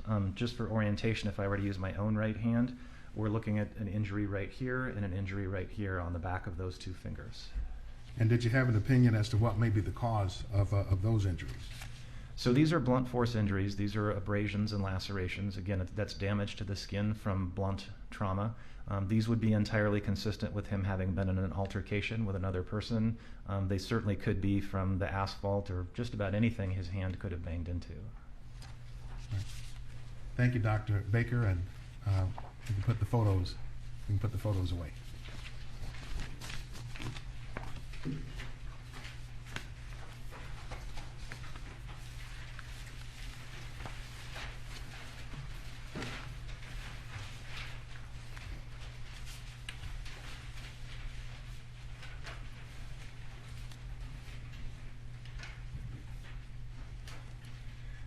Now, I'd like to talk with you for just a moment about your examination of Mr. Floyd's heart. Okay. Did you take a photograph of Mr. Floyd's heart still intact? No, I did not. Would you tell the jury why not? I don't normally photograph organs that appear to be perfectly normal unless there's some reason to. I don't have a photograph of Mr. Floyd's spleen or Mr. Floyd's liver either because those were also grossly normal. His heart was enlarged by weight, but that wouldn't really be something you could capture in a photograph unless it were so excessively enlarged that it would be obvious from the picture.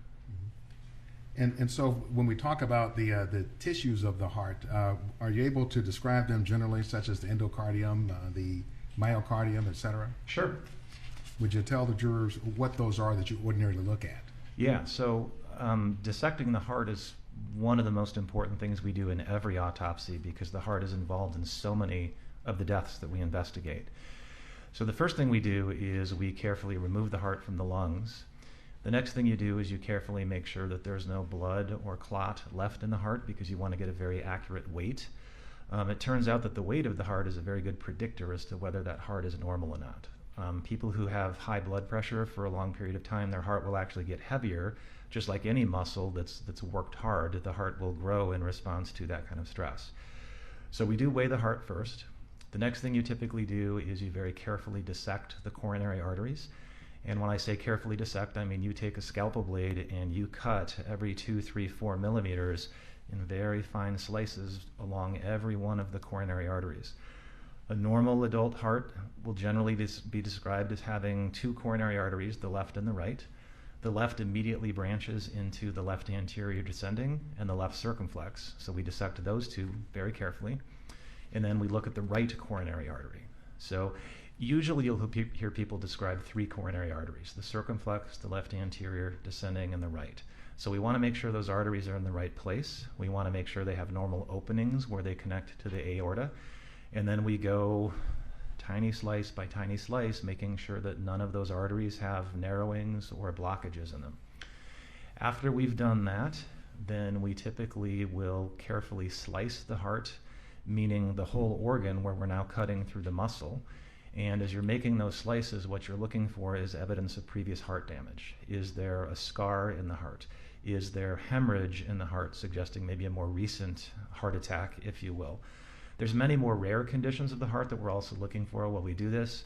None of those apply in Mr. Floyd's case, but those are always in the back of our minds as we do this. And then the last thing we do is once we've cut through the muscle of the heart, we open all the valves of the heart generally in the same direction the blood flows.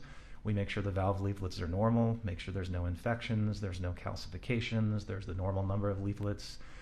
So yeah, we've now looked at the outside of the heart, the coronaries, the muscle of the heart, and the valves. So having done all of that with respect to Mr. Floyd, did you find any previous damage to his heart muscle? No, Mr. Floyd had no visible or microscopic previous damage to his heart muscle. You know, and I apologize to you, Dr. Baker, and the jury, but there is one other photograph I do want to look at. Okay. So if we could pull out just number 192, which should be the heart valves.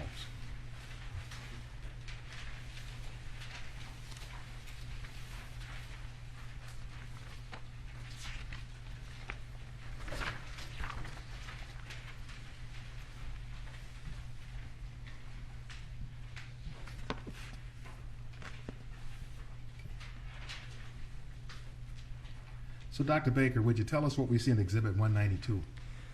Yes, Exhibit 192 is cross-sections of what I would describe as the worst or the narrowest lesions that I found in Mr. Floyd's coronary arteries. So above about the 3 mark on the ruler, you can see 3 pieces of coronary artery that are fairly close together. The uppermost one in your photograph is what we would call the proximal left anterior descending coronary artery. So that means that's pretty close to the aorta, that's close to the origin of the artery. And in most adults, the left anterior descending is the largest of the 3 coronary arteries. So in this picture, you can see that Mr. Floyd's left anterior descending artery is quite narrowed. I would put that at 75% narrowing. The cut that you see right below that, which is the middle of the 3, that's another section through Mr. Floyd's left anterior descending coronary artery. So you can see that that area of very tight narrowing is still there. Again, I would put that at about 75%. And then the third one you see in that series of 3, the one closest to the ruler, is the first branch off of his left anterior descending coronary artery. That's called the first diagonal branch. That can be a big one in some people. It was pretty good sized in Mr. Floyd's case, but that one is also quite narrowed, as you can see in the photograph. And I should probably back up and explain that when I say narrowed, I mean the yellow plaque that you see eccentrically lining those coronary arteries like a partially clogged plumbing pipe. That's the cholesterol, that's the fibrous tissue, that's the scar that you don't want in your coronary arteries. That's why your doctor checks your cholesterol and asks you not to smoke and tells you to watch your weight and your blood pressure. This is what he or she is trying to prevent, is that plaque buildup. That's the yellow discoloration you see in these arteries. They should be wide open. You should be seeing through a round hole in each of those, but they're pretty severely narrowed. So getting back to the description of the photograph, the 4th cross-section you see, which is more closer to the 1 on the scale, that's Mr. Floyd's right coronary artery. In most adults, that would be the 2nd largest of the 3 coronaries. You can see that one is also significantly narrowed by atherosclerotic plaque as well. So, Dr. Baker, are you kind of familiar with the concept of acute changes in plaque buildup? Yes. Would you tell the jurors what that means? So there are times at autopsy when we can tell that a plaque has suddenly changed because it has fractured. These plaques can actually be kind of hard. That's why this is known as hardening of the coronary arteries. Sometimes these plaques will fracture and you can see clot or fibrin, which is protein from the blood, suddenly filling that plaque. And so the plaque went from being smaller than it used to be to being bigger than it used to be very, very quickly. Sometimes you can even get hemorrhage into a plaque as it fractures, and so the plaque can grow very quickly. We can see that with the naked eye at autopsy. Sometimes we can see that under the microscope as well. To get to the heart of your question, Counselor, I did not see those changes in Mr. Floyd's coronary arteries. These looked to me to be, I guess you would call them stable plaques, for lack of a better term. And if they had fractured in some way and created a clot of some kind, would that be observable on autopsy? Yes, and that's one of the reasons we dissect these arteries so carefully, is you wouldn't want to miss an acute change or a thrombus, because in most cases that would tell you a lot about how the person died. And if there were a thrombus and it affected the heart muscle, what would that look like if you had such an affected heart muscle on autopsy? If we find a thrombus, which means an acute clot in a coronary artery, if the person dies very, very quickly, which is entirely possible, we won't see anything abnormal in the heart muscle that depends on that coronary artery for its survival. People typically need to survive for hours from their acute cardiac event before we can see any changes in the heart, either under the microscope or with the naked eye. So again, if a person dies very, very quickly from a coronary artery event, we can only infer what happened based on the fact that they have bad coronaries and the circumstances of their death. We wouldn't expect the heart muscle to look abnormal. And if the heart muscle does show damage from a clot, what does that look like? So that depends on how long the clot has been there and how long the person has survived. There's a generally good progression of changes that we see very, very early. All you might see under the microscope is some of the heart cells start to look a little bit wavy and abnormal. Shortly after that, they start to take on way more pigment under the microscope than the surrounding heart cells do. They look much brighter to us under the microscope. Then those heart cells start to die, or necrose, as we say in pathology. That necrosis then brings in an inflammatory reaction from the body, and so you see inflammatory cells come and start to clean up those dead heart cells. And then eventually the body will bring in what we call granulation tissue, which is new blood vessels and early scar tissue. And if the person survives long enough, that dead area of heart will just turn into a scar.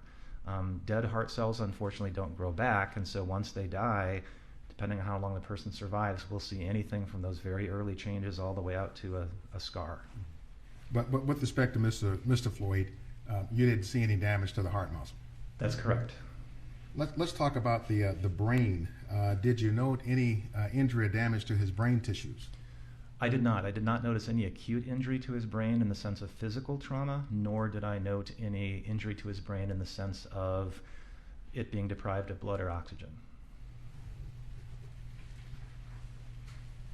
Did you note anything regarding Mr. Floyd's lungs?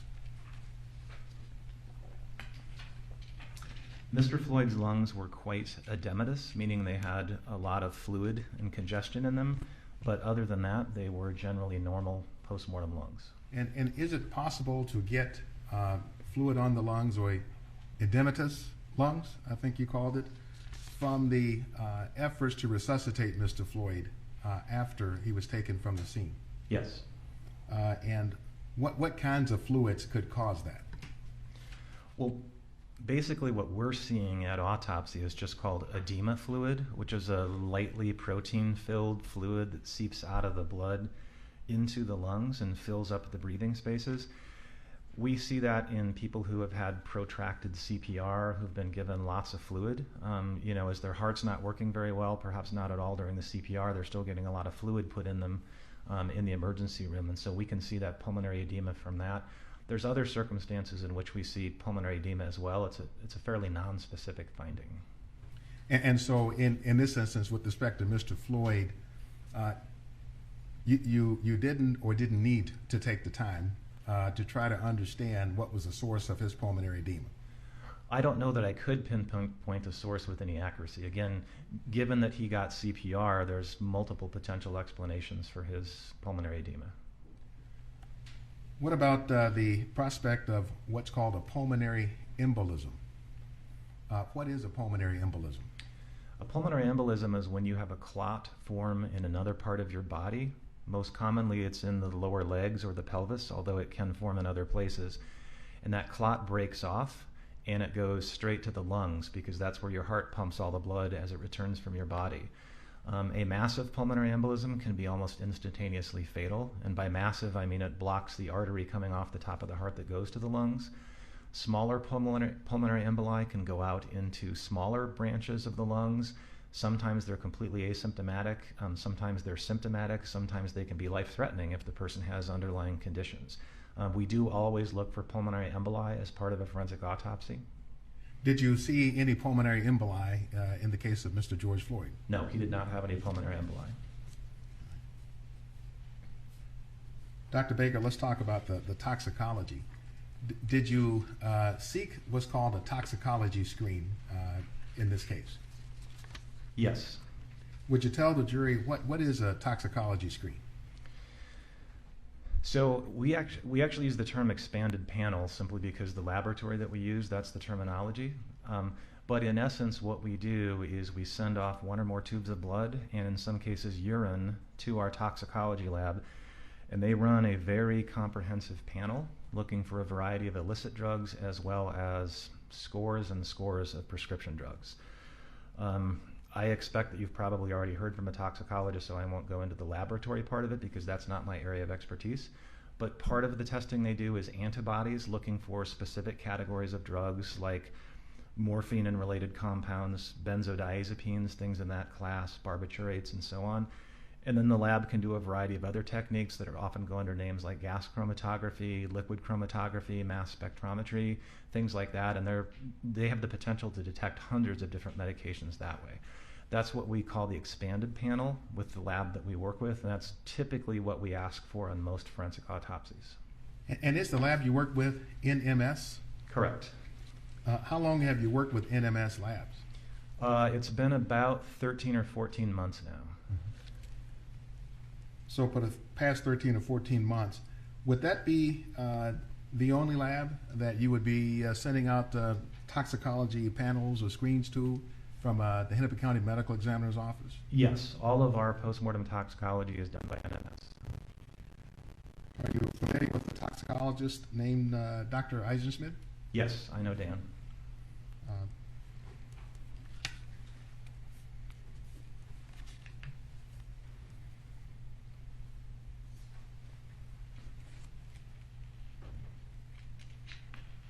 Dr. Eisenschmidt testified here just, time flies, I don't know if it was yesterday or 2 days ago, but he testified here.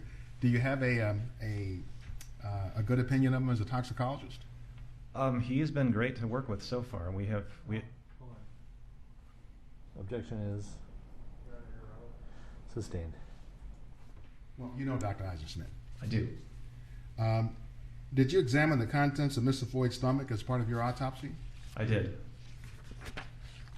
What did you note regarding the contents? Counselor, can I refer to my report so that I don't Yes, speak? if it helps refresh your recollection.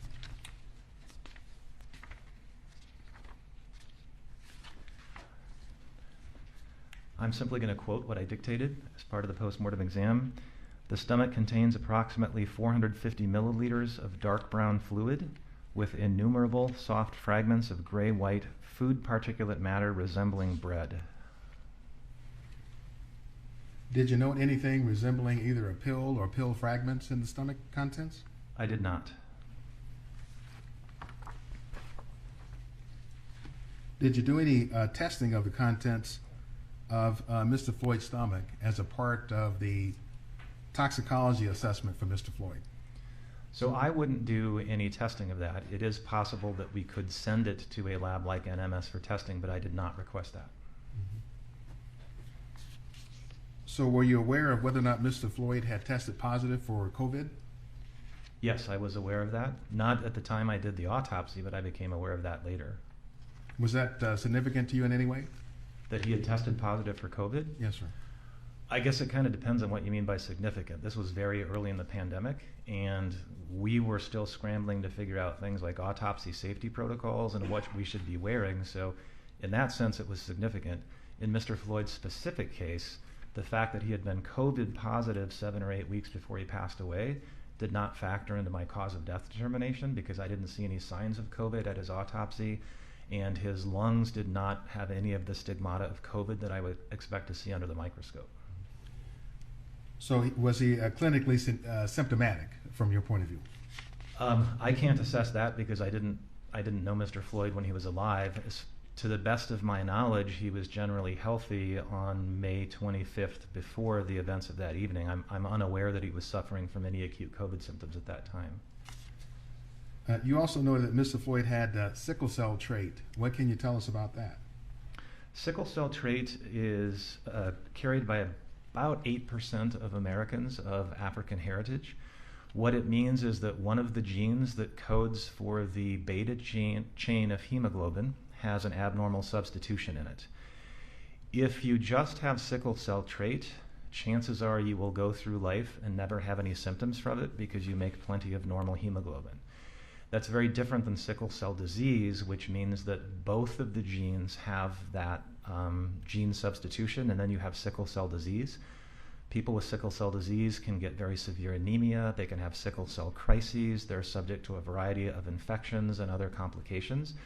But Mr. Floyd didn't have that, he just had the one gene for sickle cell trait. I wouldn't even have known that, except that it happens that people who have sickle cell trait, when you take a biopsy of one of their tissues and put it in formaldehyde, which is what pathologists do with all tissue, the formaldehyde can cause cells to sickle as a post-mortem artifact. And so when I saw that on Mr. Floyd's slides, I immediately called the hospital lab and I said, do you have a peripheral blood smear for Mr. Floyd? And it turned out they had made a blood smear during his CPR.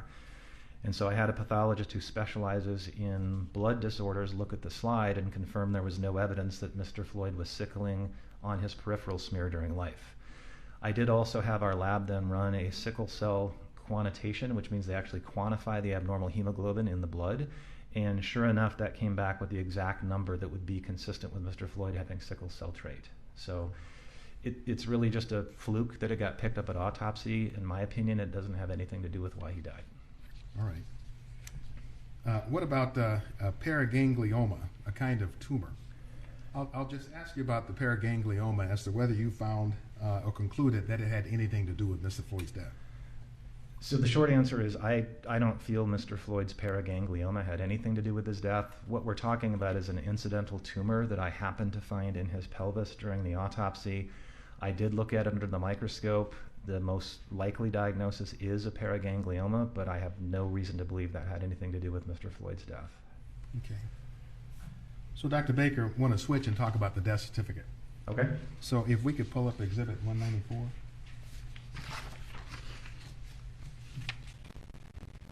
Well, first, I'd like to talk to you about the press release report. Okay. And ask you first, Dr. Baker, if you would just identify what this is for the record.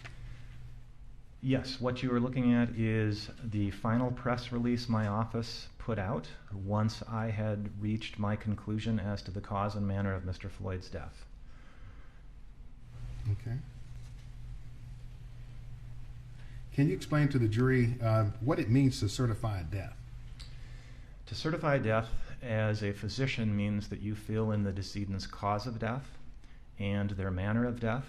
And if their manner of death is other than natural, then you also have to fill in the how injury occurred box on the death certificate. Death certificates are relatively standard in the United States. Most of what's on them is largely dictated by the Centers for Disease Control. They vary a little bit in appearance from state to state, but the core elements are pretty much the same in every jurisdiction. Most of what's on a death certificate is actually filled in by family members and the funeral director. So, what's the decedent's full name? Where were they born? What are the names of their parents? Did they ever serve in the armed forces? There's all kinds of things that are captured. The medical examiner's primary role, again, as I mentioned, is the cause of death, the manner of death, and the how injury occurred. Most death certificates in the United States are actually filled out by clinicians, meaning your primary care doctor that you see. That person fills out death certificates for their patients who die of routine natural conditions. Medical examiners get involved when the death appears to be from unnatural causes. In practice, we should be the only people that certify deaths where the manner is ever anything other than natural. So doctor, if we could look at Exhibit 193. First, would you, for the record, tell us what this is? Yeah, this looks to be a actual state of Minnesota death certificate for Mr. George Floyd. These death certificates are actually produced by the state, not by the medical examiners. We simply fill in the parts we're responsible for. We push all of those data to the Minnesota Department of Health, and then the death certificate's issued by the state. And so that's why what you see here says state of Minnesota on the top. But the cause of death, the other contributing conditions, and the manner, that's what I'm responsible for, and that's right in the middle of your display. Yeah, just want to zoom in on that and show it to the jury. I think this is pre-admitted, Your Honor. Okay. So if we look at the cause of death, immediate, underlying, other contributing conditions, this would be the section that you fill out then? Correct. So if we see here under manner of death, it indicates homicide. Tell us, what does homicide mean to you as a medical examiner? So as a medical examiner, we apply the term homicide when the actions of other people were involved in an individual's death. It's one of 5 manners of death that we can choose from, the other 4 being accident, suicide, natural, or undetermined. Homicide in my world is a medical term. It's not a legal term. From a vital health and public statistics point of view, it's critical that medical examiners fill in a manner of death on every death certificate, because from a public health point of view, you want to know how many people committed suicide in your state, how many people died of accidents in a given year in your state. And so it's a key piece of public health data, but we don't use it as a legal term. So we'll look at 918, correct? Dr. Baker, in front of you, Exhibit 918 is a list of manners of death, the ones you just talked to us about. Natural, accident, suicide, homicide, which I've highlighted because it's what you found in this instance, and then undetermined. Would you tell us from your point of view as a medical examiner, what does natural mean? Natural means the person died exclusively of natural diseases. Right, so an example of a natural disease might be a heart attack or fatal arrhythmia as a primary cause of death? Those are actually pretty vague terms. We're much more specific.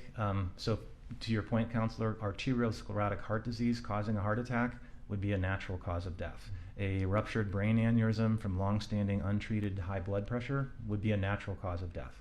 Metastatic lung cancer would be a natural cause of death. There's almost an infinite number of potential natural causes of death. And if we look at accident as an accidental cause of death, is a drug overdose an example of what could be an accidental cause of death? Most drug overdoses are accidental causes of death. Some are suicides. But yes, we do regard most drug overdoses, because we don't believe the person intended to die, we do regard those as accidents. And we know what suicide is. Doctor, what does undetermined mean? Undetermined means that despite the best efforts of law enforcement, the medical examiner's investigators, we simply never could pin down the circumstances under which the individual died. In any good medical examiner's office, you are going to have a small percentage of cases every year that go out undetermined in manner.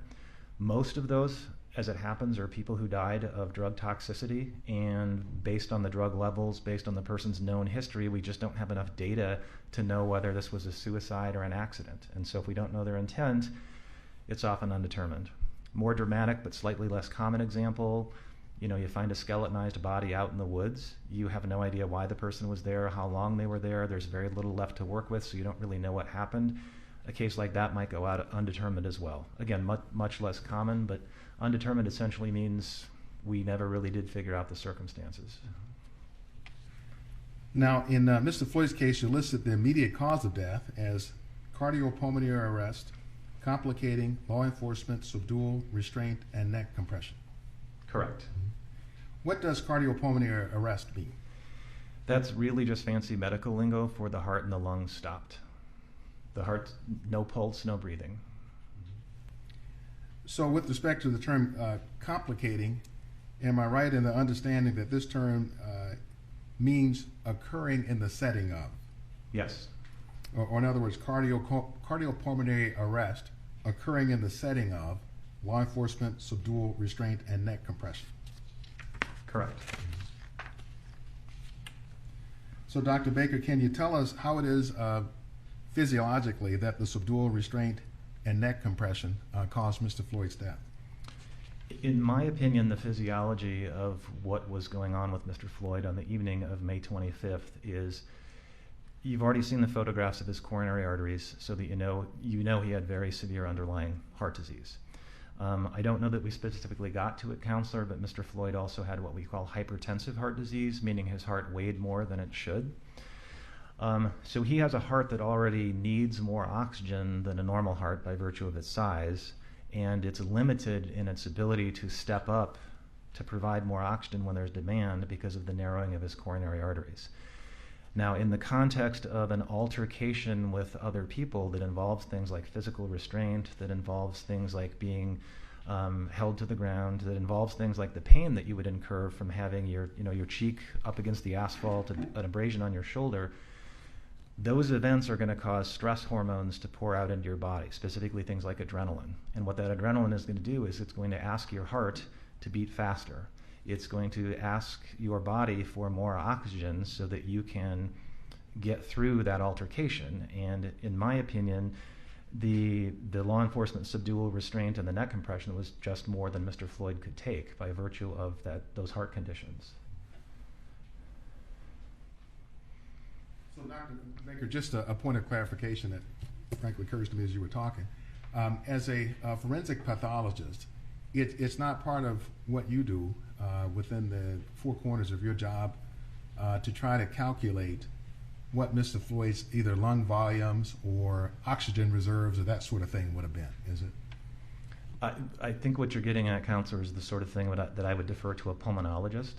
Those are obviously things we can't measure post-mortem in living people. Clearly those things are the purview of pulmonologists. So Dr. Baker, we did find from the toxicology amounts of fentanyl and methamphetamine in the results from the lab. That is correct. You didn't mention either fentanyl or meth in Mr. Floyd's system, You mentioned those, but you don't list either of them on the top line as causes of death. Why is that?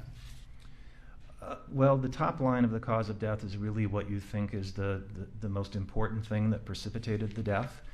Other things that you think played a role in the death but were not direct causes get relegated to what's known as the other significant conditions part of the death certificate. So the other significant conditions are things that played a role in the death but didn't directly cause the death.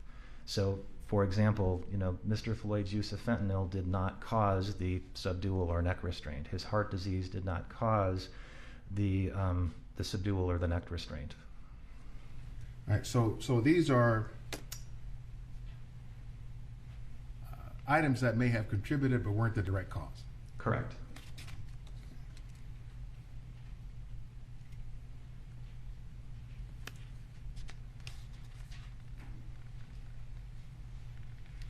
No further questions, Dr. Baker. Mr. Nelson. Sure.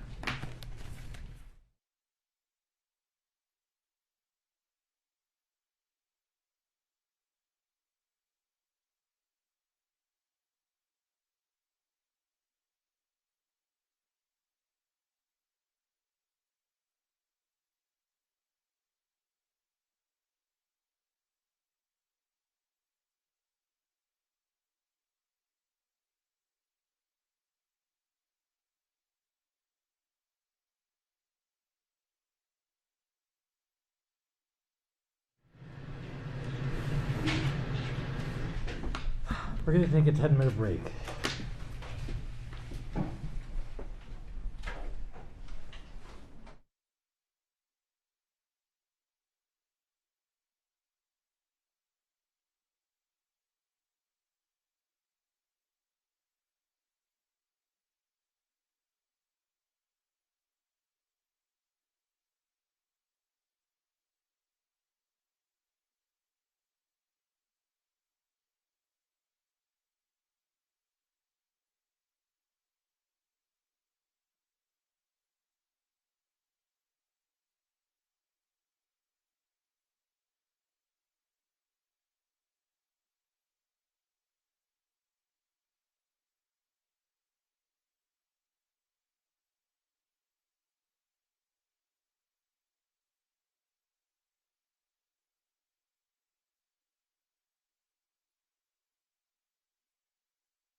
Just a reminder, you're under oath still. Yes, Your Honor.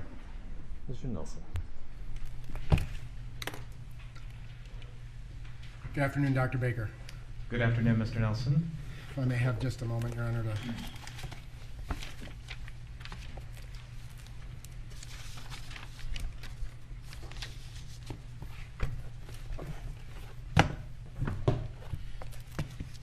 So, Dr. Baker, thank you for being here with us this afternoon. Just some follow-up questions I kind of want to break up into two different sections. One about the autopsy, and then some other questions about events after autopsy, okay? Okay. All right. So you understand, Dr. Baker, that you've testified in many cases in Hennepin County before? Yes, I have. Dakota, Scott County as well? Not nearly as much, but yes. And you understand that as a part of the process of exchanging information, the defense receives copies of everything, your reports, meeting notes, prior statements you've given, things of that nature, yes. Right? Okay. And have you had opportunities to review all of that information prior to your testimony today? To the best of my knowledge, yes. Okay. And ultimately what you testified is in a death investigation, it's much more than just simply an autopsy, agreed? Correct. And in fact, if you pull your file, it usually ends up being a few inches thick, right? We're actually paperless at the medical examiner's office, but if you printed it out, yeah, I guess it would be a few inches thick. Yeah. Well, that's what I did, and that's what it is. I guess I got to get with the times. But ultimately, that file contains your autopsy report, correct? Correct. Death certificate, the paperwork that you fill out for the state of Minnesota? Yes. We don't actually get a copy of the death certificate from the state, but everything we put on the death certificate is in our file. Right. And then you also keep track of conversations that you have with people, right? Generally, yes. That's usually more my investigators who are talking to family, treating physicians, hospital records departments and stuff. So you keep sort of a log, so to speak, of today investigator so-and-so spoke with X, right? Again, I don't personally do that so much, but yes, my investigators do. Right. And it's all a part of this file, right? Correct. And then in addition, you obtain any known medical records that may factor into your analysis as well, right? Yes. You had received some hospital records from HCMC regarding Mr. Floyd, correct? Correct. But you don't go out and try to search, or perhaps you do, try to search for every provider that he or that any person generally may have seen, right? In most cases, that's correct, Counselor. There wouldn't be a lot of point in us trying to get every medical record ever generated for a particular decedent. It would only be if I thought it would help me understand the cause and manner of death better. Okay, fair enough. Now, I want to talk to you first about the word complicating. How do you define the word complicating as you used it as to the cause of Mr. Floyd's death? I use the word complicating the way I think most physicians use the word complications, and I'm guessing that most people who've ever been a patient or had a loved one who's been a patient knows what physicians mean by the word complications. It means that an intervention occurred and there was an outcome that was untoward on the heels of that intervention. So, for example, somebody goes into the hospital for hip surgery and they develop a blood clot in their leg. That's a complication. You get started on a new medication for a heart condition and you have an allergic reaction to it. That's a complication. So it's an untoward event on the heels of an intervention that happened. That's how I look at it as a physician. Right. And it could be during an incident as a result of an incident, right? Again, we don't usually use the word incident in medical practice, but yeah, it could be an immediate complication as a result of a medical intervention or therapy, or it could be what we call a delayed complication. Right. And there are certain circumstances that precede those complications. Agreed? That's a little vague, Counselor. I wonder if you could... Well, I mean, in any death investigation, you're trying to determine the cause and manner of death, right? Correct. And in this particular case, you obviously took into consideration the police restraint, right?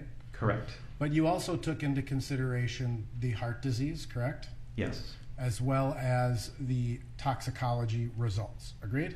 Yes. And you factored those in your cause. There's the cause and manner of death, and then there's the second thing that you left blank, right? And then there's the contributing causes or contributing factors.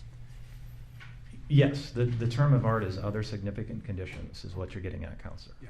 And that's simply just something you have to do for the CDC, or did you take those into consideration as contributing to Mr. Floyd's cause of death? So when you put those on a death certificate as a physician, what you're saying is, I think these played some role in this death. They had a contributing condition. I'm unaware of how the CDC would mandate what goes on there. Presumably the goal is you put things on there that you believe are relevant. You don't list trivial stuff on there that didn't play a role. Right. And so if something was significant enough, you put it on, but if it's insignificant and didn't contribute, you leave it off. Generally, yes. Okay. And so in your opinion, both the heart disease as well as the history of hypertension and the drugs that were in his system played a role in Mr. Floyd's death? In my opinion, yes. All right. Now, again, in terms of your autopsy report, you don't generally note negative findings, right? If something is normal, you may just say it's normal, but you're not going to take special note to say the heart is completely, perfectly normal. That's a really long question, Counselor, but I think I can give you a reasonable answer to that. For most normal organs, we have a boilerplate description for what that organ is. So if a spleen is normal, I'm going to give a normal description of the spleen with the weight of that spleen. The same for a liver. Depending on the nature of a particular case, there are, I used this term earlier, pertinent negatives. Things that you think might be on the body based on the circumstances, so you specifically seek those things out, and if they're not there, you document them because the fact that they're not present really means something. So I don't know if that answered your question. There's some things that are normal, that they're almost always normal, and we go on to the next step of the autopsy. There's some things that, depending on the complexity of the case, the fact that it's not there, you're going to dwell on that, you're going to do a special dissection, you're going to take a picture, whatever you need to do to document that you specifically looked for something and it wasn't there. Okay, and so in that regard, if you note something, whether it's odd or irregular, or it's the negative, right? You take special precaution to note those things in your autopsy. Ideally, yes. You not only do you document that in your narrative report, but you take a picture of things that are there and you document things that aren't there that people might have expected to be there. Okay. And it's interesting to me that you made a conscious decision not to watch any videos before you performed the autopsy, correct? Correct. And that was to prevent bias, you described? In general, yes. I don't want to go into an autopsy with a preconceived notion that I already know what happened, because that might tempt you to skip certain steps or not do certain things that could turn out to be relevant. So, and just full disclosure, counsel, to fully answer the question, I did see the video that the entire world saw later that day after Mr. Floyd's autopsy. I did not release his body until the following morning. So had I seen something on the video that triggered yet another thought in my mind, I still had the chance to act on it. But I did not want that to be in my mind when I physically performed his autopsy on the morning of the 26th. Understood. But you had received some briefing from law enforcement or from somebody to say, here's generally what we know about what happened. It was pretty high level, but yes, I got a phone call from the BCA that a man had gone unresponsive in police custody while he was being restrained. He had died at Hennepin County Medical Center, and that was largely what I knew going into the autopsy.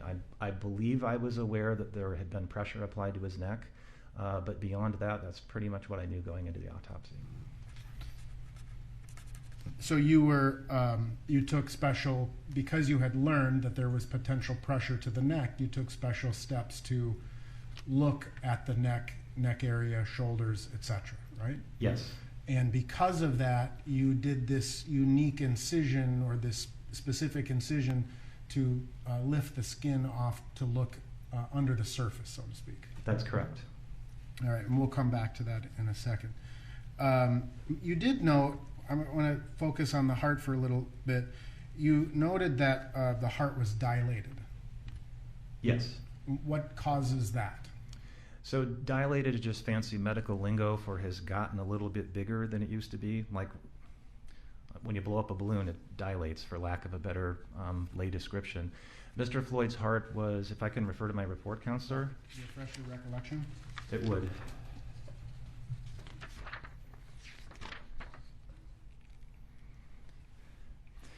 So I described the ventricles, which are the two main pumping chambers of the heart, the right and left, as mildly dilated in Mr. Floyd's case. I would interpret that as being part and parcel of his high blood pressure. That's a manifestation of the heart getting bigger and heavier as it works against that continued high blood pressure over a period of time. Okay. You also took note of the size of Mr. Floyd's heart, right? It's actually the weight, Counselor, but yes, weight. Absolutely did take note of the weight, yes. All right, and that was 540 grams? That is correct. And you're familiar with the papers of DeMaio and Molina on the normal heart size? I am familiar with DeMaio and Molina paper, although the one that I usually use is the Kitzman paper from the Mayo Clinic. Okay. And what's the maximum size of a heart under that standard? So the Kitzman paper normalizes heart weights as a function of your body length and your body weight. Because if you think about it, a very large person is going to have a larger heart than a very small person. So we don't want to penalize people for being too big or too small. That's why you normalize their heart weight. So in Mr. Floyd's case, the upper limit of normal for his body length, according to the reference that I use, is 510 grams. The upper limit of normal for his body weight would be 521 grams. Again, he was 540 grams, and so he is outside the upper limit of normal. That means on the bell-shaped distribution of heart weights for a man his size, he's way out on one of the tail ends, the heavy end. Okay. And all of these various standards in terms of the weight of a heart, they're peer-reviewed?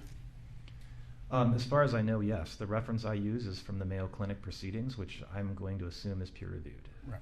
And as would be, say, DeMaio and Molina's or the Northwestern studies or any of these other studies? I'm not familiar with the other studies you're referencing, Counselor. The DeMaio and Molina paper, I believe, was published in the American Journal of Forensic Medicine and Pathology, which I know to be peer-reviewed. Okay.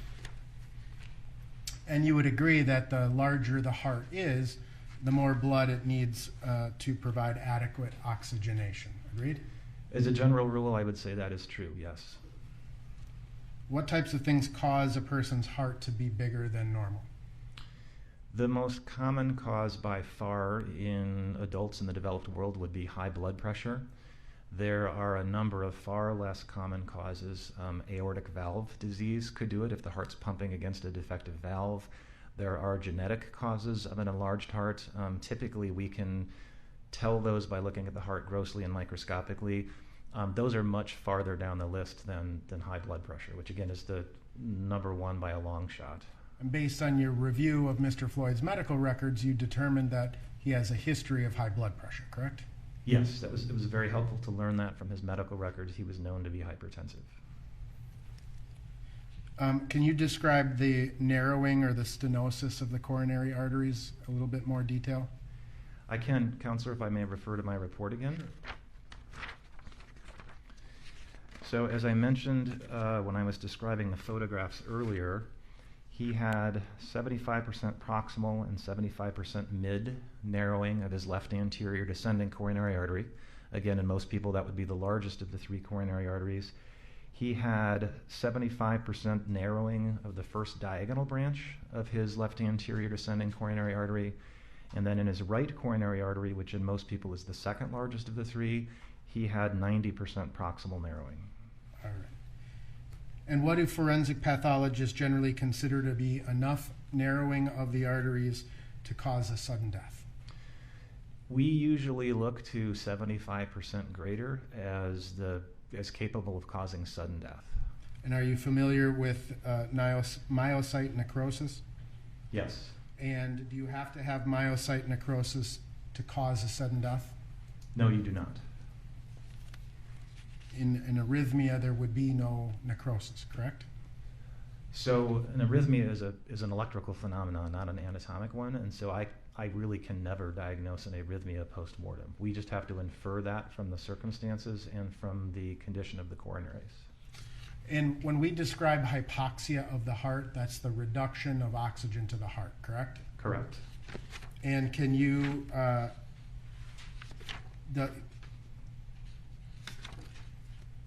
can hypoxia to the heart cause sudden death by other means?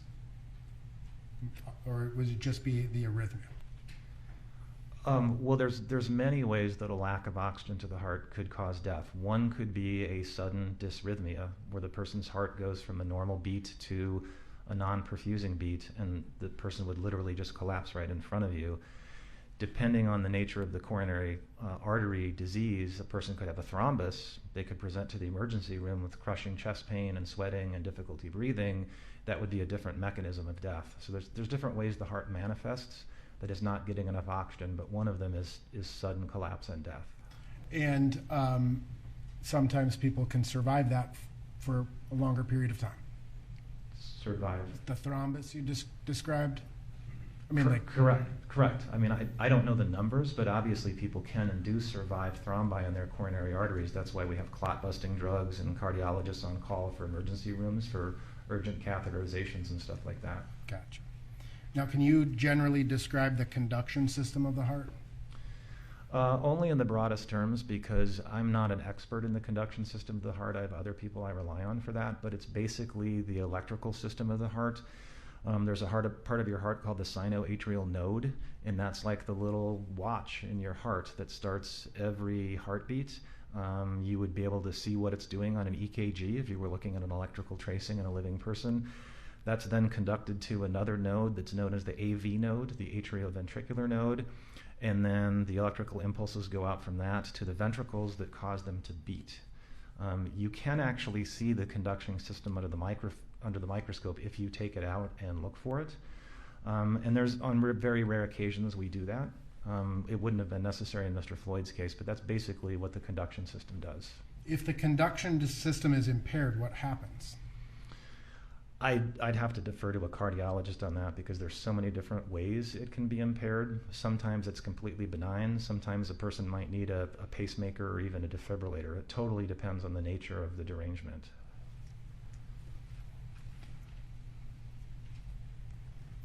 Which of the arteries supplies that first one, the SA node, the sino? The sinoatrial node? Right. I believe it's a small branch of the right coronary artery in most people. And is that the one that was 90% occluded? Not the branch. I didn't dissect out the branch, but yes, the main right coronary artery was 90% narrowed. You're aware also of the methamphetamine that was found in Mr. Floyd's system? Yes. Does methamphetamine further constrict the vessels and ventricles and arteries? I don't know. I'm not an expert in the specific toxicology of methamphetamine. It is certainly hard on your heart in the sense that it does things like drive up the heart rate and drive up blood pressure. I don't know if it's a vasoconstrictor, but in either way, as a general rule for forensic pathology, methamphetamine is not good for a damaged heart, a heart with coronary artery disease. Does the amount of the level of the toxicological findings affect whether it's good for the heart or bad for the heart? I don't know that there's a scientific answer to that, counselor, because I'm not aware that there's a quote-unquote safe level of methamphetamine. And especially illicit methamphetamine, right? No safe level of the street drug versus the amphetamines that are sometimes prescribed. Yeah, so I'm very unfamiliar with any medical use for methamphetamine in approved circumstances. I'm aware that amphetamine is used in some circumstances. That's definitely not my area of expertise. Again, my high-level overview as a forensic pathologist is, all other things being equal, methamphetamine is not good if you have bad coronary arteries. And exertion also causes the heart to work harder? Correct. And therefore would require more oxygen? Correct. More blood has to pump through to oxygenate the heart and send it to the rest of the body, right? Correct. And so in this particular case, we have Mr. Floyd's heart is at least above average size, right? Correct. He has a heart with narrowed coronary arteries, right? He does. There was evidence of a period of exertion prior to his being deceased. Yes, I mean, we're getting outside the autopsy now, obviously, but it's clear from the videotapes that, yes, there was a period of exertion prior to him becoming unconscious. So in terms of your investigation, you ultimately did watch the videos. Correct. Including the body-worn cameras of the officers? Yes. And were you also provided with other videos in terms of surveillance videos, additional bystander videos, things of that nature? I was. And were you provided with investigative materials that what people said, happened, etc.? No, I did not have those. Okay. Have you ever certified a death due to hypertensive cardiomegaly? I don't know how to cardio, M-E-G-A-L-Y. Megaly? So the answer to that, Counselor, is yes. The term you're going for is hypertensive cardiomegaly, which is fancy medical lingo for the heart is too big because of high blood pressure. We don't typically use that term. We just use the term hypertensive cardiovascular disease because it's a little more precise. But yes, I have used that or similar terminology.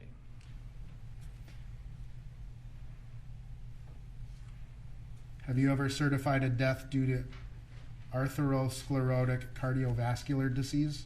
Yes. And similar narrowings of the arteries compared to Mr. Floyd? Yes.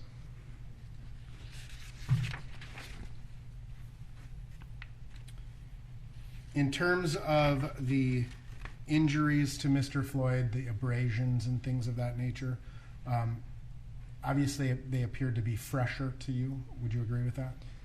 They do appear to be fresh, but I want to be very careful in my answer. There's not any literature that allows you to date those kinds of injuries with any precision. Presumably there's contextual data that would allow us to know that Mr. Floyd didn't have those abrasions, an hour before he died or whatever. If you just showed me those abrasions blindly, could I tell you how old they are as a pathologist? And the answer is no, not with any precision. Right. And in terms of the abrasions that we looked at on Mr. Floyd's body, they could have been from the period of time he was restrained on the ground, agreed? Correct. They could have also been consistent with the period of time where he was taken to the ground or brought to the ground, right? Well, that would be true as long as there's something in his environment that would explain those abrasions. I mean, some of those would take a fairly rough surface to produce. A smooth surface you wouldn't really expect that to cause those.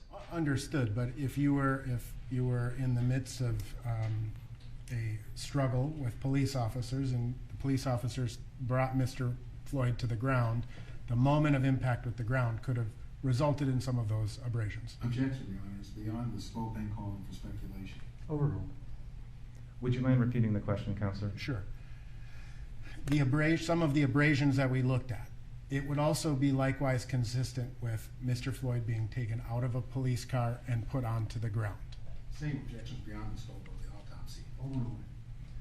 Yes, depending on how he made contact with the ground, if the direction of motion is correct and there's enough abrasive force, yes, that contact could explain those abrasions. Okay.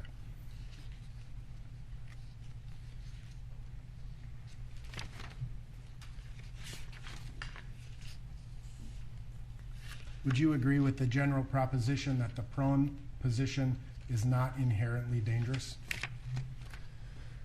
As far as I know, based on my understanding of the medical literature, that is true. Now, in terms of your autopsy reports, there is no, you dissected Mr. Floyd's shoulder and neck area, right? That's correct. And you found no bleeding into the subcutaneous tissues of the neck and back, right? That is correct. And there's no bleeding into the muscles of the back, correct? That's correct. And you don't have any section in your autopsy report to describe any injuries whatsoever to Mr. Floyd's neck and back like you do other areas of the report. That's not true, Counselor. There's a special paragraph that specifically describes me dissecting his back and not finding anything. Okay. And you took pictures of that as well? Correct. And all of those procedures were documented in the normal course of how you, when you conduct an autopsy, right? Yes, all of those things were photographed. And you did that so that other people would have an opportunity to review your work, correct? Correct. And you understand that people have done that, right? Yes. Now, you have, I'm assuming, conducted many autopsies in your career? I have. If you had to venture a guess, how many autopsies have you conducted? I've never kept a spreadsheet, but I would say it's probably in the neighborhood of 2,900 to 3,000. Okay. You've done other autopsies where asphyxiation was the suspected cause of death? Yes, asphyxia is a very common cause of death in my line of work. Right. You see it manifest itself in many ways, right? That's correct. And there are certain things that you look for in the course of your autopsy to determine whether or not this death would be consistent with asphyxiation. Agreed? Yes and no. It depends on the type of asphyxia you're talking about. There are many ways that human beings die of asphyxia. So as pathologists, we want to make sure we know the type of asphyxia that we're talking about, because the signs that you would see are going to vary from one type to another. And including, you look at the brain for signs of lack of oxygen, right? We do, but to be fair, the person has to survive the anoxic brain injury for a considerable period of time before we can see anything. In most of the asphyxias that we investigate, we're not going to see any acute changes in the brain. You look for musculoskeletal changes to the body, right? Again, depending on the nature of the asphyxia, yes.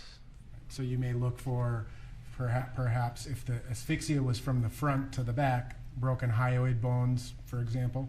Correct. We're specifically looking at things like the muscles of the neck, the thyroid cartilage, the hyoid bone, in things like strangulations and hangings where there's pressure on the neck. Okay. And you formed some opinions ultimately about the amount of pressure and whether the pressure was applied to the neck, right?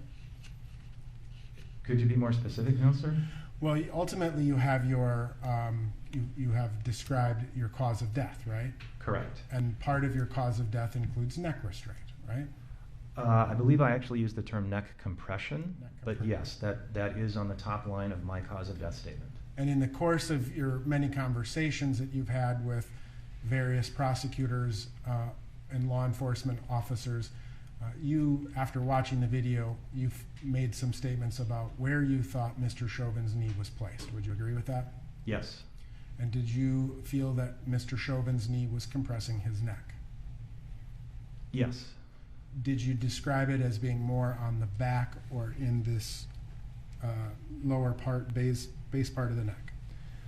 So in my impression from the video, and I want to be very clear, I have no special expertise in looking at videos. I'm just looking at them as another person trying to figure out what happened. In my opinion, it would appear that Mr. Chauvin's knee was primarily on the back or the side or the area in between on Mr. Floyd's neck. Did you see any evidence that he was occluding the carotid artery? It did not appear to me on the video that his knee would have been able to occlude the carotid artery. Even if it were, normal people have two carotid arteries, and the unoccluded carotid artery would continue to supply blood to the brain. Okay. And when you look at deaths by manual strangulation, for example, are you also looking for bruising? Yes. You're looking for bruising. Do you see that bruising in the majority of your cases or not in the majority of your cases? Well, keep in mind that my patients are all deceased. And so if my patients were strangled, it was so significant that they died. And I say that because if you were to ask an ER doc for her experience looking at living strangulation victims, you might get a different answer.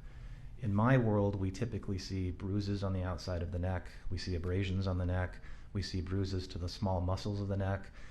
Depending on the type of strangulation and how old the decedent was, we can even see fractures of the thyroid cartilage and the hyoid bone.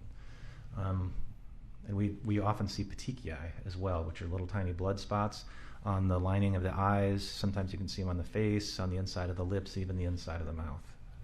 And did you observe any of those signs in this case? No, I did not. And in terms of, you know, when you think about just kind of the classic strangulation, I'm taking my fingers and my hands and I'm applying pressure to your neck, even those small finger, you would expect to see bruises consistent with the size of my fingers, right? Again, in my line of work, we more often than not see bruises. You did say consistent with the size of your fingers. That might be true on television shows, but in the real world, there's not a lot of correlation between the size of bruises we see and the size of assailants' hands. But we are looking for those telltale bruises. All right. And in terms of, in this particular case, the knee, the placement of the knee being a pretty bony, hard, round object, right? Yeah, I mean, it's pretty concentrated right under the kneecap at the fourth. Right. And of course, the shin bone is just below the skin, right? Yes. And it's sort of triangular in its nature, right? On cross-section, yes. And so if a substantial amount of force was being used by the knee or the shin bone on the neck or back area in your line of work, and if that force was sufficient to asphyxiate him, would you expect to see bruising? I would expect to see bruising, but I don't know that the lack of bruising excludes that. You and I kind of just pivoted from strangulation, which is really pressure to the front of the neck, to the pressure of the back of the neck. And that's just not something that I think we see as medical examiners, pressure to the back of the neck explaining a strangulation. Or an asphyxiation. Correct. So is there any objective medical finding in your autopsy that shows a sufficient or significant amount of pressure to the back? Again, I think we've covered this. I did not find any injuries to Mr. Floyd's back, not on the outside of his body, not looking at the soft tissue under his skin to make sure I didn't miss any occult bruises. I didn't find any bruises on his back. Okay. Did you find any hypoxic changes to Mr. Floyd's brain? I did not, but again, a person has to survive